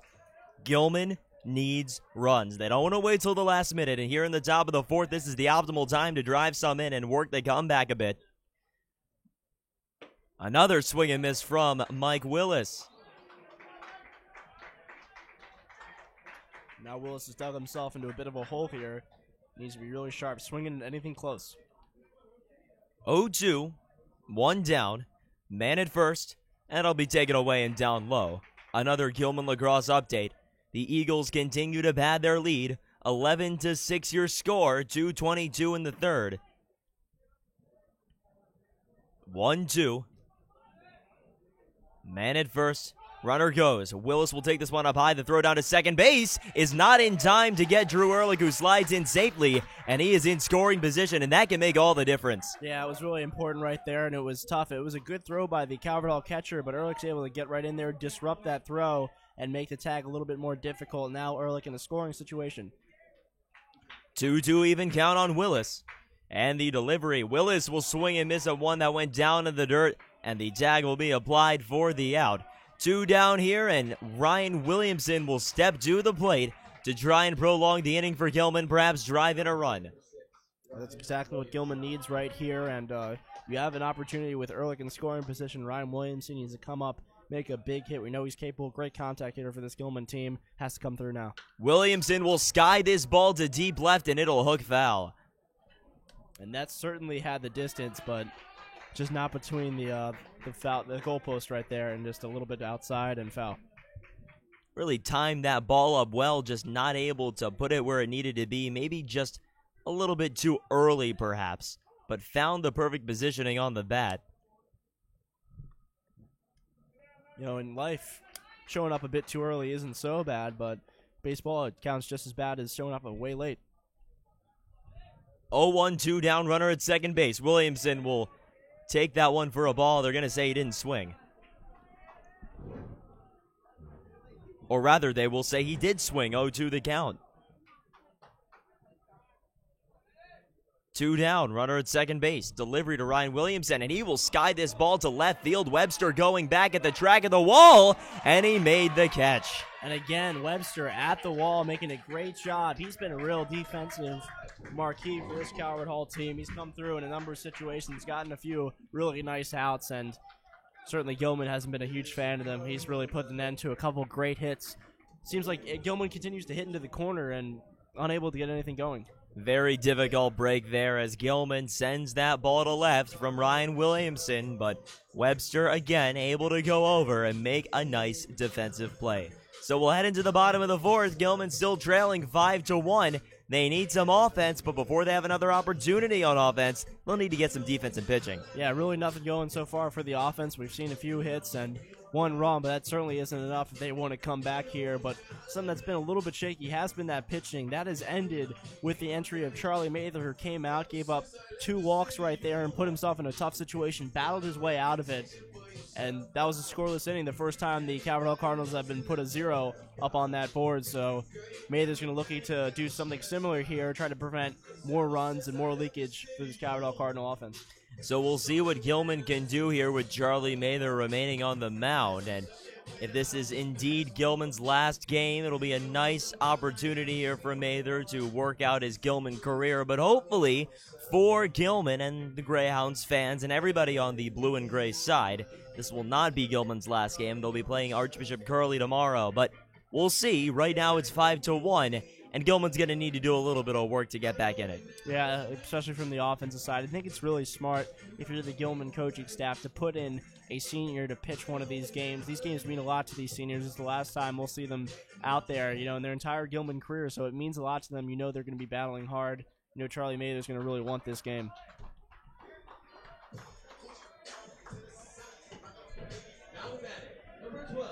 So here is Matheny. And he will step into the box here, facing Charlie Mather. And Mather for Gilman will deliver. This ball sent left side to Max Costas, makes the throw over, and that will be in time for the first out of the inning. You know, Jules, I'm trying to think back in my mind. Didn't Max Costas make a really impressive play on third last year in a He did. exact same spot? I believe he did in a playoff game that was crucial that sent Gilman to the championship game. Made a beautiful glove. He's been solid over there on that third base side. I'd probably say I don't think he's made an error all season. Right here at Calvert Hall, he made that great play last year. This one is taken inside for a ball by Elmore.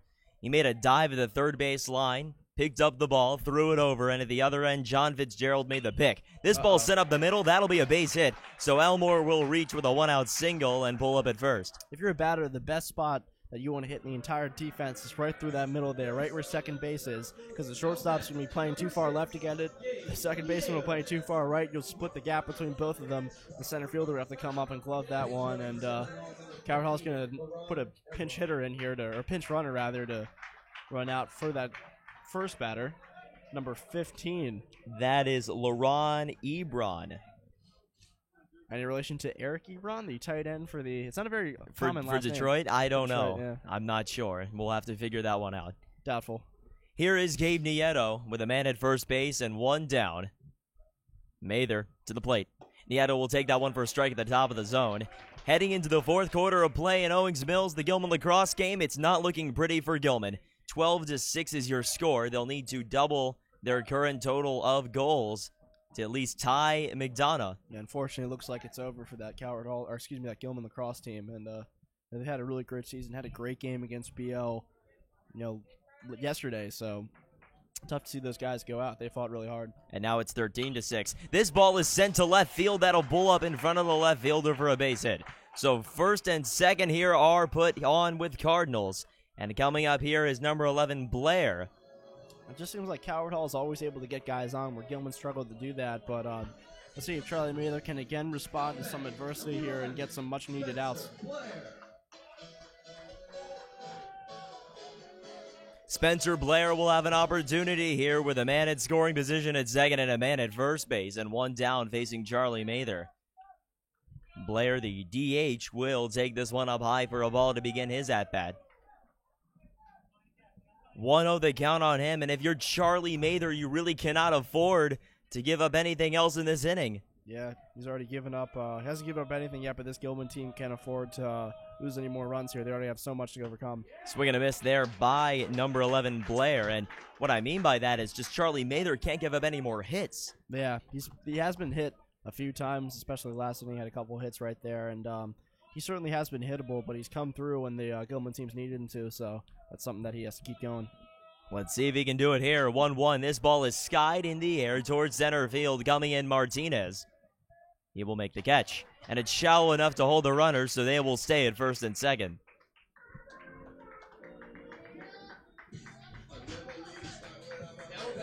So here comes number 28, Michael Poling, and he will bat with two down, runners on first and second base for Calvert Hall. Gilman desperately needs to get out of this inning without any more Calvert Hall runs to try and give their offense another chance.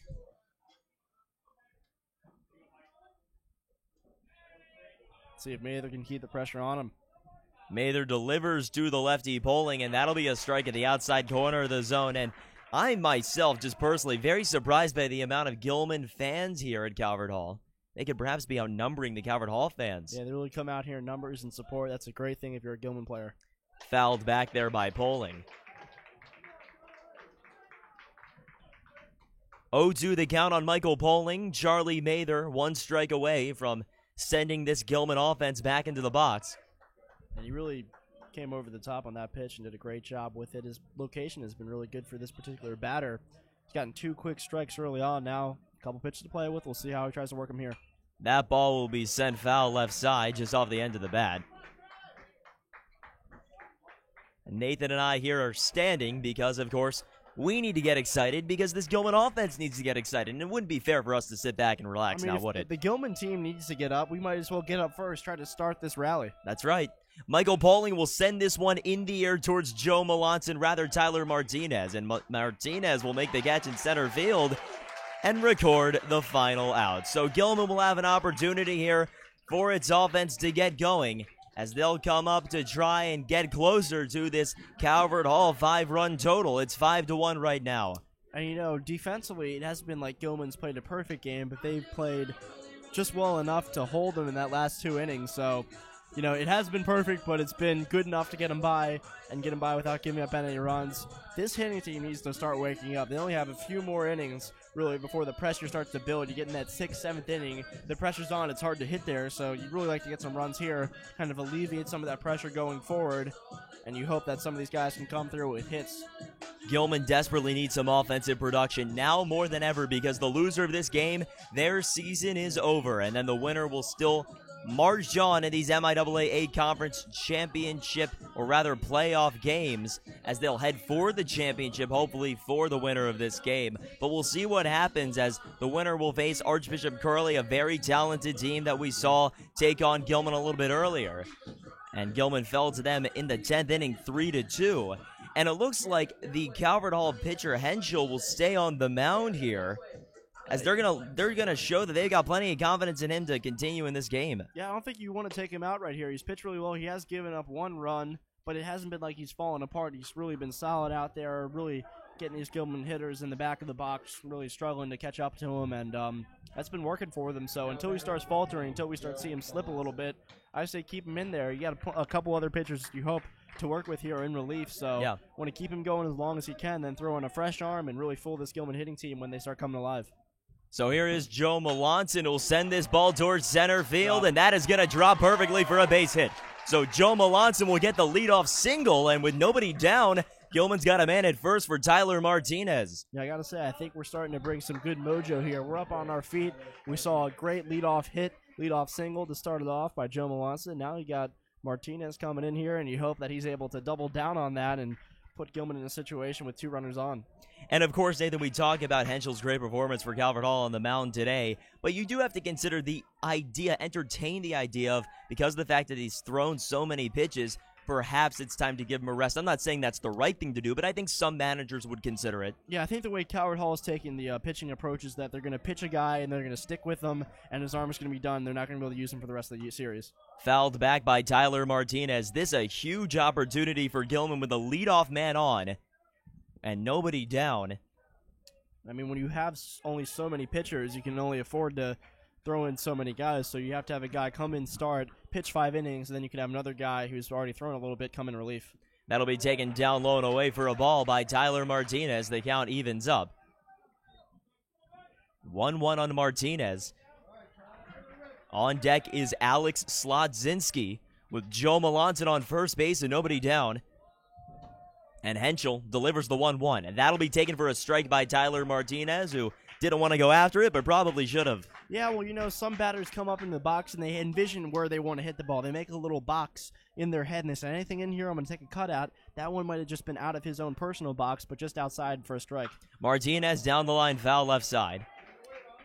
And that box starts out pretty small when you come up there for the first pitch, but once you get 2 strikes on you, it's anything close, so it expands exponentially. So you start off saying, man, I want something right here, and then they get a strike by, and you say, okay, now I want to look for something a little bit more outside, and then you expand your strike zone to anything imaginable. We want to swing on anything that looks remotely close. 1-2 from Henschel, and a swing and a miss on one down in the dirt, but they're going to call the out. They're going to say it did not go down to the dirt. The catcher gloved it, and there's 1 down here in the inning. And not a bad situation for this Gilman team. You got a guy on, only 1 out, and the juicy meat of this Gilman lineup that came up so clutch against John Carroll with a couple much-needed hits. Getting to that 3-4-5. You're starting off with some pretty good 1-2 guys, too, with Alex Slodzinski and Charlie Darby looking to keep this inning alive. Throwback not in time, so Alex Slodzinski with 1 down, an opportunity to keep it rolling for Gilman after the Melanson leadoff single. If you're the Greyhounds, you cannot squander this opportunity, or at least you really, really do not want to. That'll be taken away for a ball and down low. Yeah, it certainly feels like this would be the inning because you start off getting that lead runner on, and you feel that there's a lot of confidence going forward because of that. So, you know, you want to maintain that energy, and right now it feels like if they're going to score some runs, it's going to be here.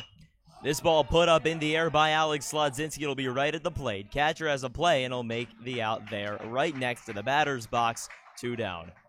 So what started off as a pretty good inning was really fooled by a couple unfortunate plays where he had the pop out right there that, just he didn't get a good hold of. So you can't really blame him because he took a cut on it. It was just, a little bit too in there, and the catcher was able to make a play, and now Gilman's in a hole. So here is Charlie Darby with 2 down. That'll be taken down low for a ball. Gilman trying to turn this into a 2-out rally. Did you bring a rally cap? I didn't, but imagine I have one. Okay. Why don't we wear our headphones upside down? Sure. In just a moment. 1-0-2 down delivery to Charlie Darby down low and inside, and now it's time to flip the headphones. Yeah, Jules, I was 100% kidding, but okay, we're doing this? Okay. Oh, yeah. You're doing this? I'm doing it. All right. We got to do anything we can. I got to have your back here as the color commentator. That's so right. I took you seriously. Let's do it. This looks ridiculous. But it's okay. 2-0, and that's down for a ball. Oh, my goodness. That's going to be a strike. That looked like it may have missed just a bit, but rather it is going to be a strike. 2-1 the count. From our vantage point, it did look like it missed, but regardless, we go 2-1. Let's see if these upside-down headphones work here. You got to try anything. And that one will miss. Yeah, Jules, these headphones were not meant to do this, so it certainly feels uncomfortable, but... It does, but we're going to leave it like this. Let's stick with it. As long as we can here in this inning. Sure. In this inning. We'll see if it brings some spark, We're trying to create the right mojo.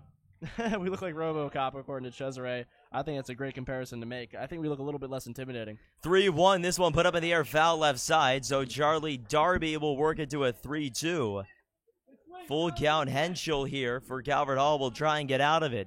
Man at first base and Joe Melanson after the leadoff hit. Then 2 outs recorded. And Charlie Darby trying to keep it alive. He's been stranded on his own little island right there. Hasn't been able to get any help from this Gilman hitting team. Runner goes. This ball is skied in the air towards right field. It's drifting towards the line. Playable. And the out will be recorded at the edge of the foul line for the final out of the inning. So Gilman not able to bring in anybody there. 5-1 your score, and we can flip the headphones. You think so? You think it wasn't working for us? All right, we're going to flip the headphones. If you want to give us a little, here's a little preview of what we look like. Just got the upside-down headphones. You got to try anything, right? I mean, whatever works, If it was to give a spark to this Gilman hitting team, I certainly wouldn't have been upset with it. If it had worked, I'd been so happy. Just for the fact that we'd been right about it. Swap socks, according to Cesare. We could. I tend to have pretty sweaty socks, so I don't think that's something that Julian wants to commit to, and I can only imagine the same follows. Yeah, I'm not going to do that. Yeah, that's... No. Uncomfortable. Nope, just a little bit. Yeah, that's a little bit too far, but maybe we'll think of something else. Maybe switching shirts? No, I think we'll pass on that. No? You want to wear my shirt here? You can go ahead and do that. We're both wearing our college shirts, so that would feel a little bit weird wearing each other's college shirts. Be strange. Yeah. So we're going to move into the bottom of the 5th inning here. And Calvert Hall will have an opportunity to get some more insurance. They're up 5-1 against Gilman. Charlie Mather out for another inning of work. And Gilman, offensively, really not able to produce today. They've got 1 run on the board. They've had their chances, just not able to capitalize when they've needed to the most. And I'll say that one thing that's really been that I've started to notice recently is that Calvert Hall, they did get a lot of hits in those last 2 innings, according to the stat sheet. They've gotten a lot of hits, but they left some guys stranded. So Calvert Hall unable to get some crucial hits to knock more guys. And, I mean, they did in those first 2 innings, but, coming up in these past 2 innings, Gilman's been bending but not breaking. That'll be taken away and down low here by the leadoff man in the inning for Calvert Hall. This is Torres batting. This ball will be sent towards right center field. It's going to get down for a leadoff hit. It's going to roll all the way to the track of the wall. Torres will pull into second base. He's thinking 3, and he's going to be into third base uncontested. Very difficult there for Gilman. That's Charlie Mather giving up a leadoff triple.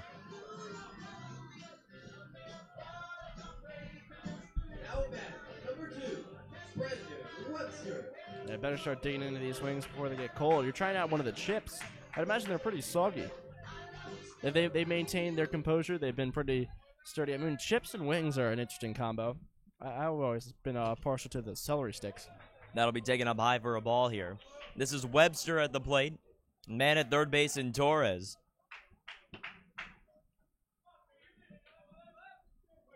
A 1-0 the count. Mather delivers. That ball will be hacked foul right side. Back towards the Cars. I don't think it hit anybody. It's always Car territory right there.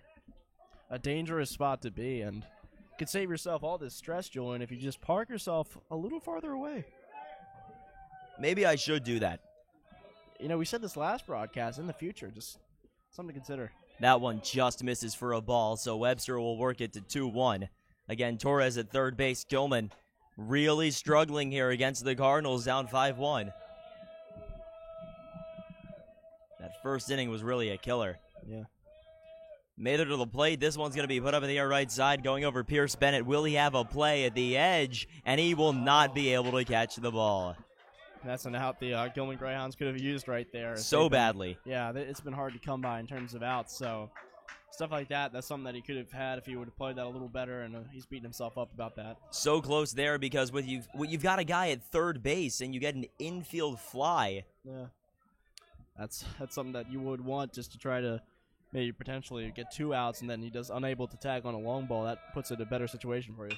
That ball's going to be struck. It's going to bring in a run as it goes down towards center field. Scoring is Torres. Coming into second base is Webster. He's got an RBI double. It's 6-1, Calvert Hall. And it was just really that leadoff triple set the tone for this inning so far. Just a really great way to start off if you're Calvert Hall. You get that guy all the way across in scoring position right away. It makes it so easy just to bat him in, and they'll do it right there with a nice double. Delivery, the bump put down the first base side. It's a beauty because they'll get the out at first, but it moves the runner up to third. And that'll be the first out, so you put another guy in scoring position. You only have 1 out, so this inning still looks really good for Calvert Hall in terms of putting on some more points. So here is J.P. Murphy, and Murphy will come up here with a man at third base, Charlie Mather on the mound, and perhaps that's not going to last much longer. That they're maybe considering putting someone else in, and Mather did a pretty good job, but he gives up a run right there early on in this inning, and that might just tip off Larry Sheets that they may need someone else to deal here. Oh, and Connor Doe coming in, stealing the wing that I've already claimed. That's fine, Connor.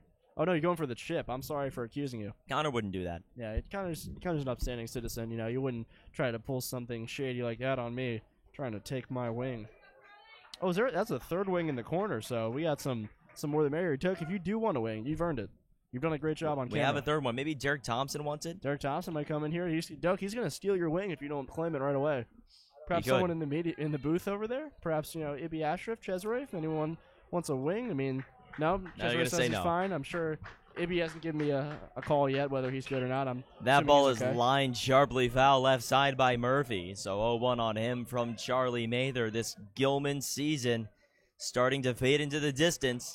Yeah, it really rests on Charlie Mather's shoulders as Gilman will elect to stay with him here, and he needs to, continue to come out of tough situations.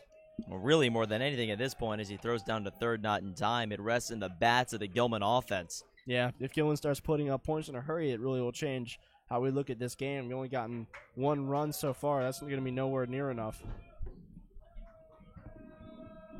Mather, the 0-1 delivery. This ball's going to be struck. It's slicing. It'll be fair. Extra bases down towards the wall. Coming in another Calvert Hall run. It's going to be fooled around with over on the track, and it's another triple.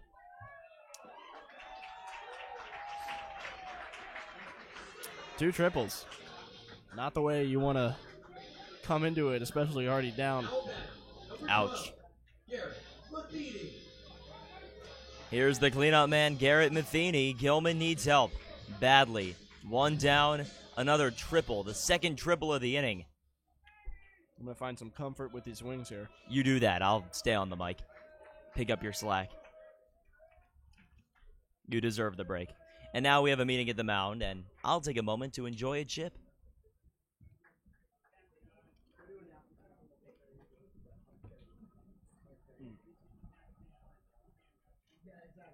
I'm going to try to get this chicken cam going. So that will be it for Charlie Mather. He will check out, and we'll get a new pitcher. pretty solid performance, but falters a little bit at the end there. You know, Nathan, don't speak with your mouth full. It's all right. I got you. I don't want to leave you riding solo. It's all right. It's no problem. So we're going to see what we're going to get on the mound here. When you put wings in front of my face, what do you expect me to do? I'm a growing boy. I need my wings. All right, all good here. Your score, 7-1 here on Greyhound TV. We'd like to thank all of you for tuning in here, as this could very well be the final regular season Gilman game that we do cover for baseball. Of course, we hope not for these Greyhounds, as they're down by 6 runs against Calvert Hall. 7-1 your score. This could be the last Gilman baseball game that we ever cover. And we're hoping not. We're hoping this Gilman team starts lighting it up, but it's been trending in the wrong direction here for Gilman baseball. That it has.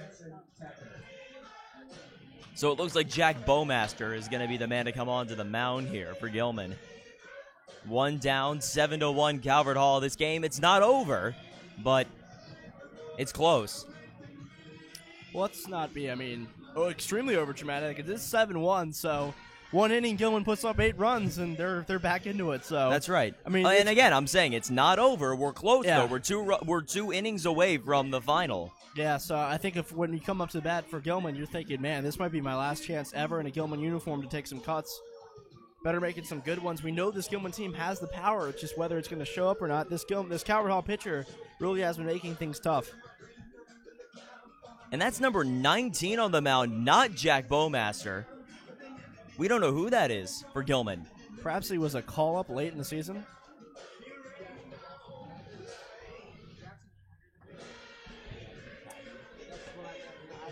So we're hearing Jackson Taggart. Tackett. Jackson Tackett, a guy we haven't seen all season. No, wait a minute. We're trying to get the final pronunciation here. Jackson Taka, who delivers a ball to number 12, Matheny. Jackson Taka, not Jack Bowmaster. Number 19, Jackson Taka. His first time pitching this year, or at least that we've seen for Gilman. We've covered a lot of games. That'll be taken for a strike at the outside corner. He's probably brought up from JV pretty recently, as Connor Doak says right there. I agree. Yeah, this is a pretty stressful situation to put a young guy in, and you're really putting all your chips on him. 1-1 delivery from Taka will be up high and away for a ball. 2-1 the count. Number 12, Matheny, trying to bring in the man standing 90 feet away at third. Facing Taka. 2-1 taken away.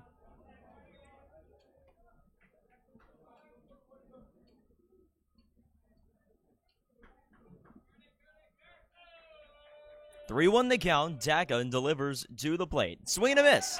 A nice pitch there from Taka to get Matheny fooled, and we move to 3-2. You know, it almost is like he has no pressure, though, when you think about it. You get called up from JV and put into this situation, so as a coach, you can't really expect that much, and so as a pitcher, it's really stress-free. You couldn't really do anything too bad. This ball will be ladled to left field. It's going to fall in there. Another RBI hit. 8-1 your score. And, you know, for a second there, it looked like this baseball game turned into a laser light show as Calvert Hall just continued to swing the glow stick. It's been shot after shot, and really not too fun if you're a Gilman outfielder. You got to run over there and make some tough plays in the gap to prevent these runners from taking extra bases. But Calvert Hall on the bats has been nothing short of phenomenal in this game. Garrett Matheny with the RBI single. He stands at first base. This one up high. So Taka with one down here in the inning, trying to get Gilman out of it, facing number 17, Elmore.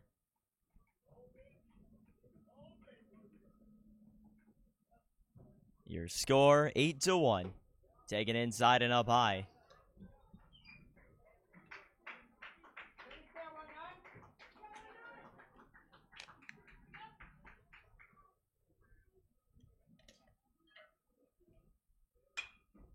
This ball is put up in the air towards left center field. Coming in and making the catch out there in left field is the left fielder, Brian Nelson. No, it's not Brian Nelson. That's what our original scorecard said. But it looks like that's probably Mike Willis who stepped into left field. And it is. Yeah, a lot of pitching changes has thrown up some changes in the outfield, too.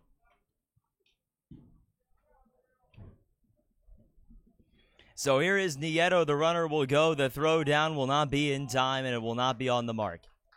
Great steal right there because the pitcher didn't give him enough attention, and if as a guy on base, if you see that pitcher doesn't even look over at you, you can feel pretty confident taking the base.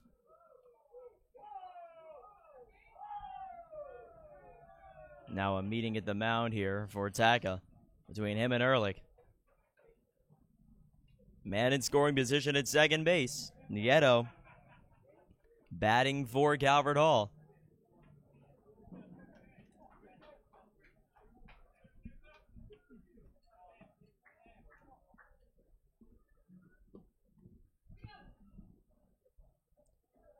Taka delivers on the 1-0.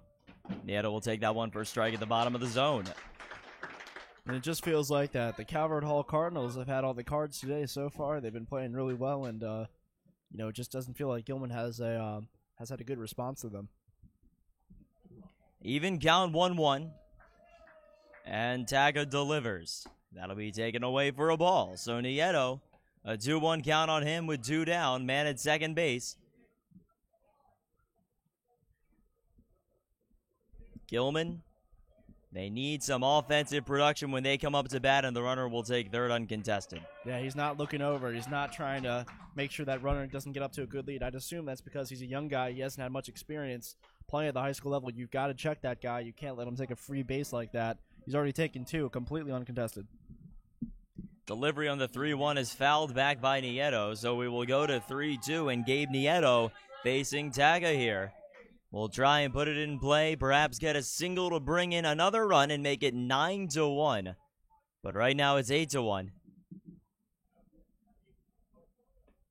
And Taka, with a man at third, delivers to the plate. That'll be taken for a called strike 3. Nieto not happy, but the Cardinals will finally go down. So 11 hits on the day for Calvert Hall. They've got 8 runs, and Gilman will come up in the top of the 6th to try and cut into this very large deficit. Yeah, and it's been really what I like to envision as a feeding frenzy if you're Calvert Hall. If one guy gets a hit, and then there's a wounded animal, and all the other Sharks, they smell the blood, and they come in there, and they also make some good hits. So Calvert Hall has been on top of Gilman in terms of their offensive performance to this point. Gilman has not matched them in that regard. And so it's really hit or go home right now for the Greyhounds. You have probably one more at-bat if you're not able to do anything. So you take the best at-bat of your entire season right now. Gilman needs it if they want to keep their playoff hopes alive.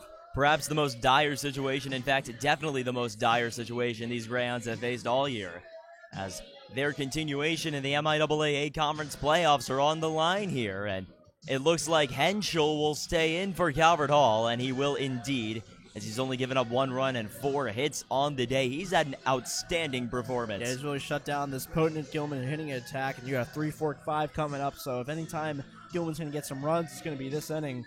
But yeah, he's really held these guys in check, really matched them with great speed. He's forcing them to get hits and hits that they don't like, and just easy routine plays for their defense. So he's come in and pitched phenomenally, and I think when you're Calvert Hall at this point, you're thinking, perhaps if we're able to maintain this lead, we want to keep Henschel in the entire way. Don't throw in a closer. Save as many arms you can going forward, because they feel with a 7-run lead that they may be pretty confident at being able to pull this one out. But I would warn them, this Gilman hitting attack again, it could pile on you in a hurry. Don't be too relaxed up there. These guys know how to hit. And we'll see what Gilman can accomplish in the top of the 6th inning here on Greyhound TV. If Gilman does get the comeback, somehow make their way back against these Cardinals, they'll play tomorrow against Archbishop Curley.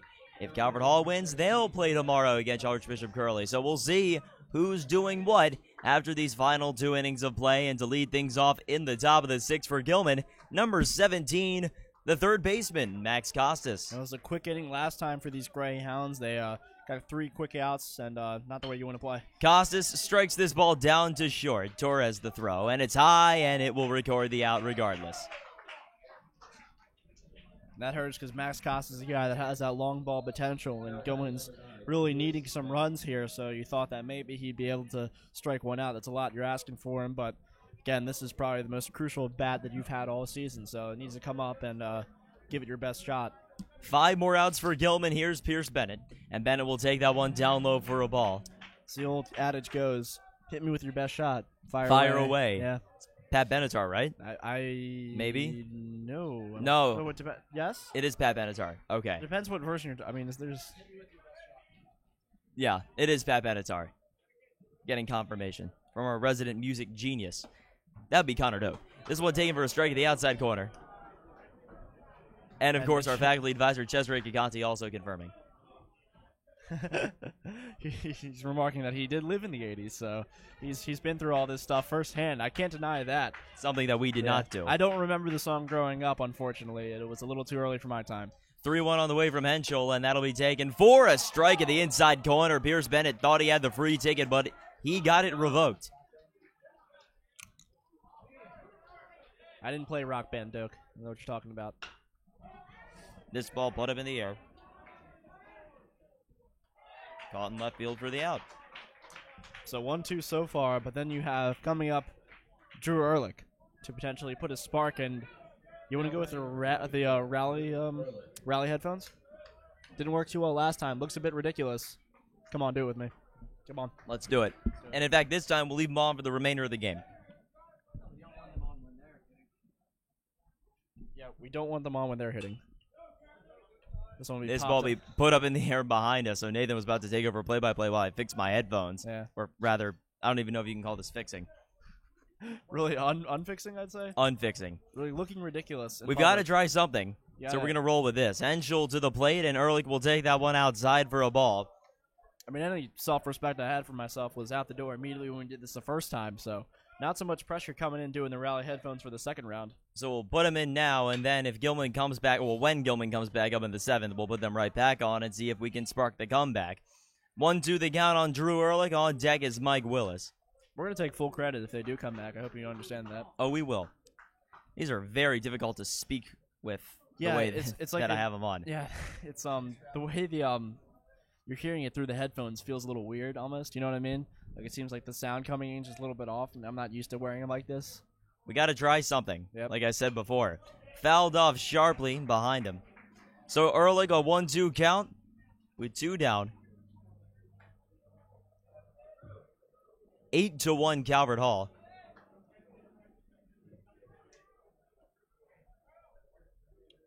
Ehrlich puts it on the ground left side, coming over Torres. Will make the long throw, and what a play by Torres to record the final out at the top of the 6th. That's what you want your shortstop to be able to do, to range over there, make a nice play, made it look routine, and then fired over there. Strong arm, good cannon, makes the play right there, and that'll end Gilman 1-2-3. A great job from Calvert Hall. Again, putting an end to an early Gilman attempt at a comeback. You know, Nathan, this just feels wrong. It feels very wrong. But it looks so right. No, it doesn't. It doesn't. It doesn't. We're gonna change it back.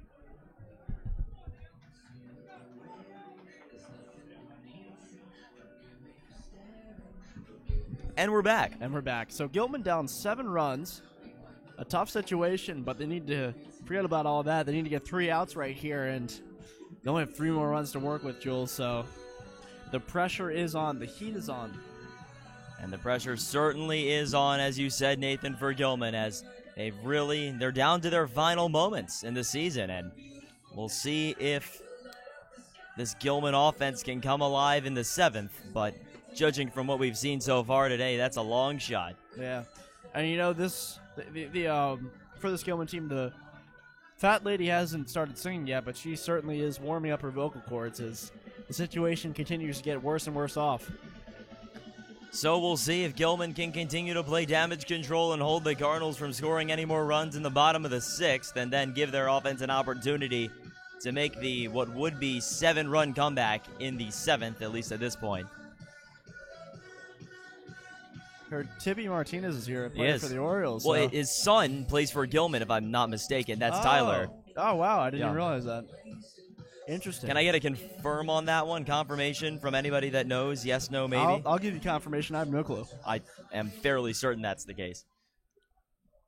So here is Blair. He will lead things off for Calvert Hall. I mean, a couple former Orioles around this Gilman team. Coach Larry Sheets, and then, of course, Cal Ripken played here, or assuming his son played here a while ago. And he was a part of that coaching staff.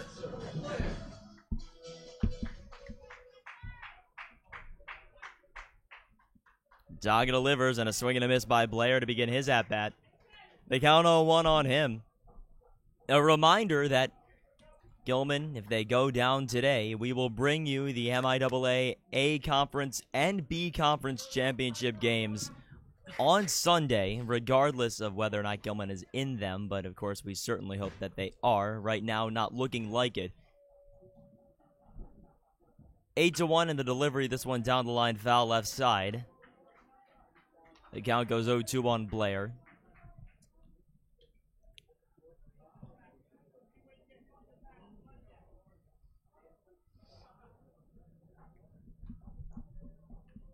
O2 delivery on the way.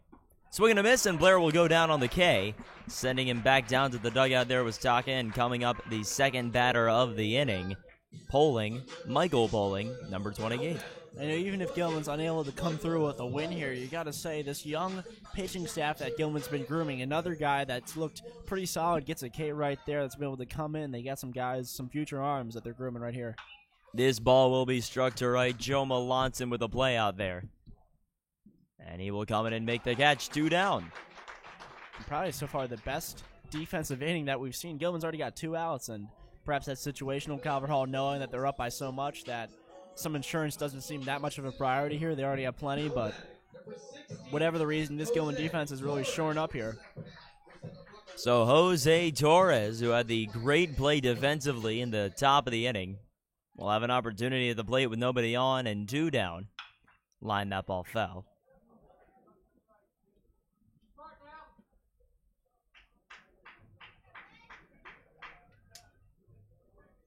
An aura of depression over this Gilman team and fans right now. This ball put down the line, a chopper. Max Costas, the running throw, is in time to record the out.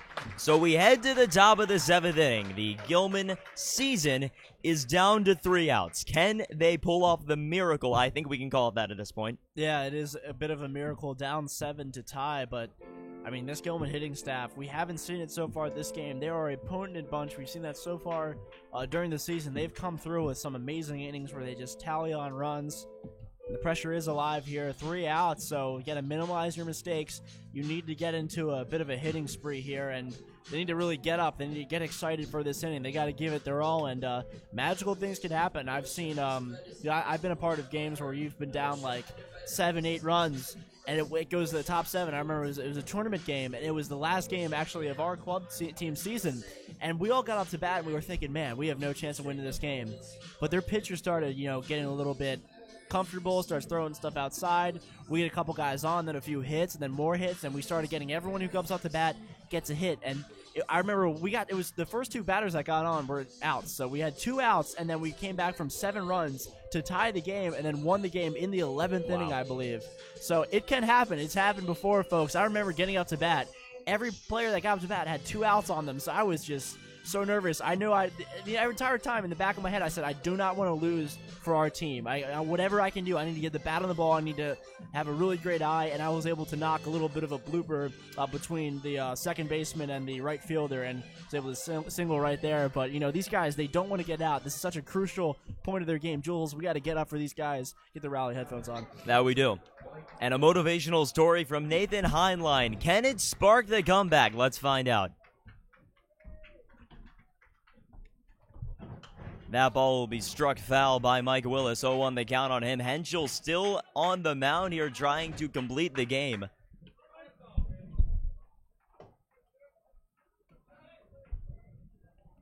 That'll be taken away and down low by Mike Willis. The count evens 1-1 on him. Gilman with 3 outs to work with, as we said before. On deck, the senior Will Weinfeld. I want to emphasize the importance of a good eye here. Got to be selective.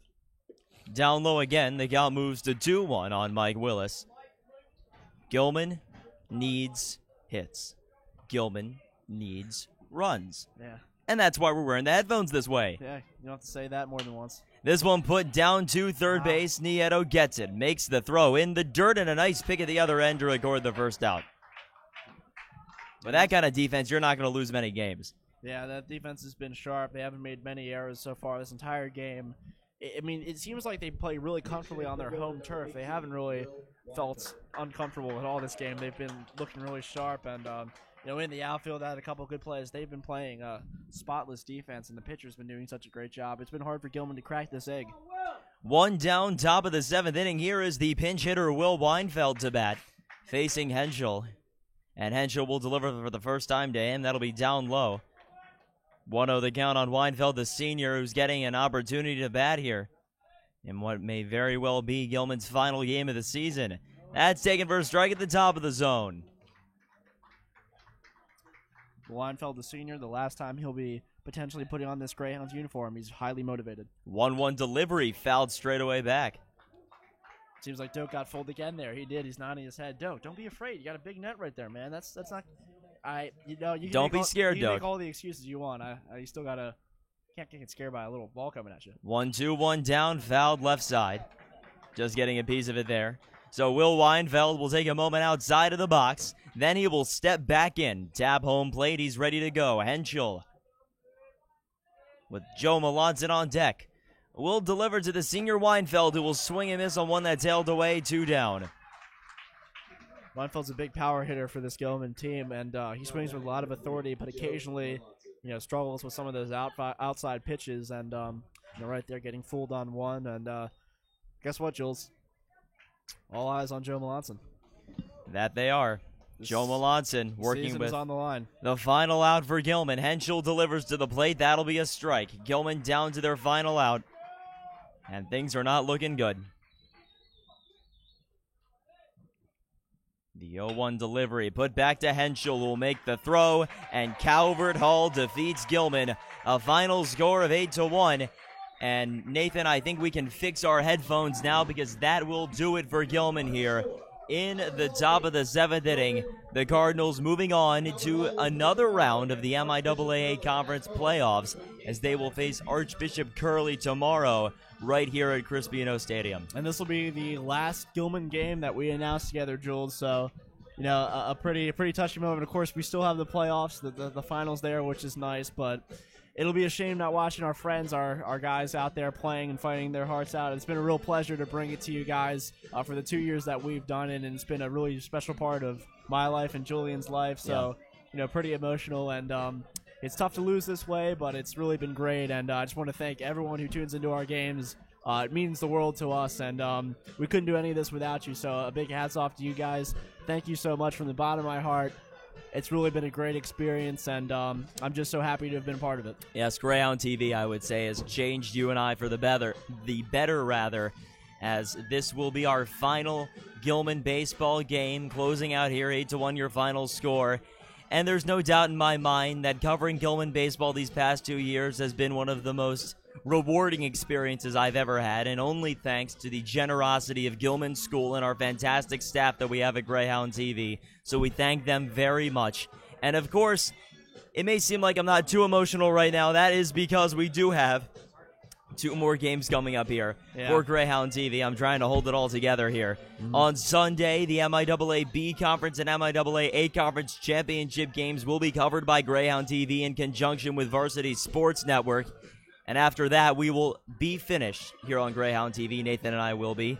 So today, the last time we're going to see Gilman out there in a baseball uniform, but we'll see what happens on Sunday with the champions of the MIAA being decided by that game. And those 2 games. Yeah, and don't fret, because next year we're going to have a new batch of commentators for you guys who will do a great job filling in our shoes. We have some really talented guys. Hap will be back, so don't fret. We have some experienced guys. We hope you tune again next year for what will be another great season of Gilman baseball. But in terms of this season, Gilman falls to Calvert Hall in a tough way, and was a well-fought game by those guys. Gilman comes up on the short end, but I thought it was a great season. This Gilman team looked like at every point that they could have beaten just any team out there. So it was a tough way to end the season, but just a great season. And again, we had so much fun covering that. And, again, it wouldn't be possible with our great staff who do everything. Cesare Cacanti, who does a phenomenal job, an awesome job as our faculty advisor. We have some great seniors helping out here. Connor Doak has been our star cameraman for the good part of these 2 seasons that we've been doing it, and plenty of guys. I could go on forever talking about these great guys that we have there, but I just want to say thanks to everyone who's been a part of this. Yeah, it's not too often that you run into something as life-changing as Greyhound TV has been, but it certainly steered me in a direction that I never thought I would go in, and I think for you, Nathan, it's definitely changed you from the better from an objective standpoint. Yeah, no, it's been pretty great for me.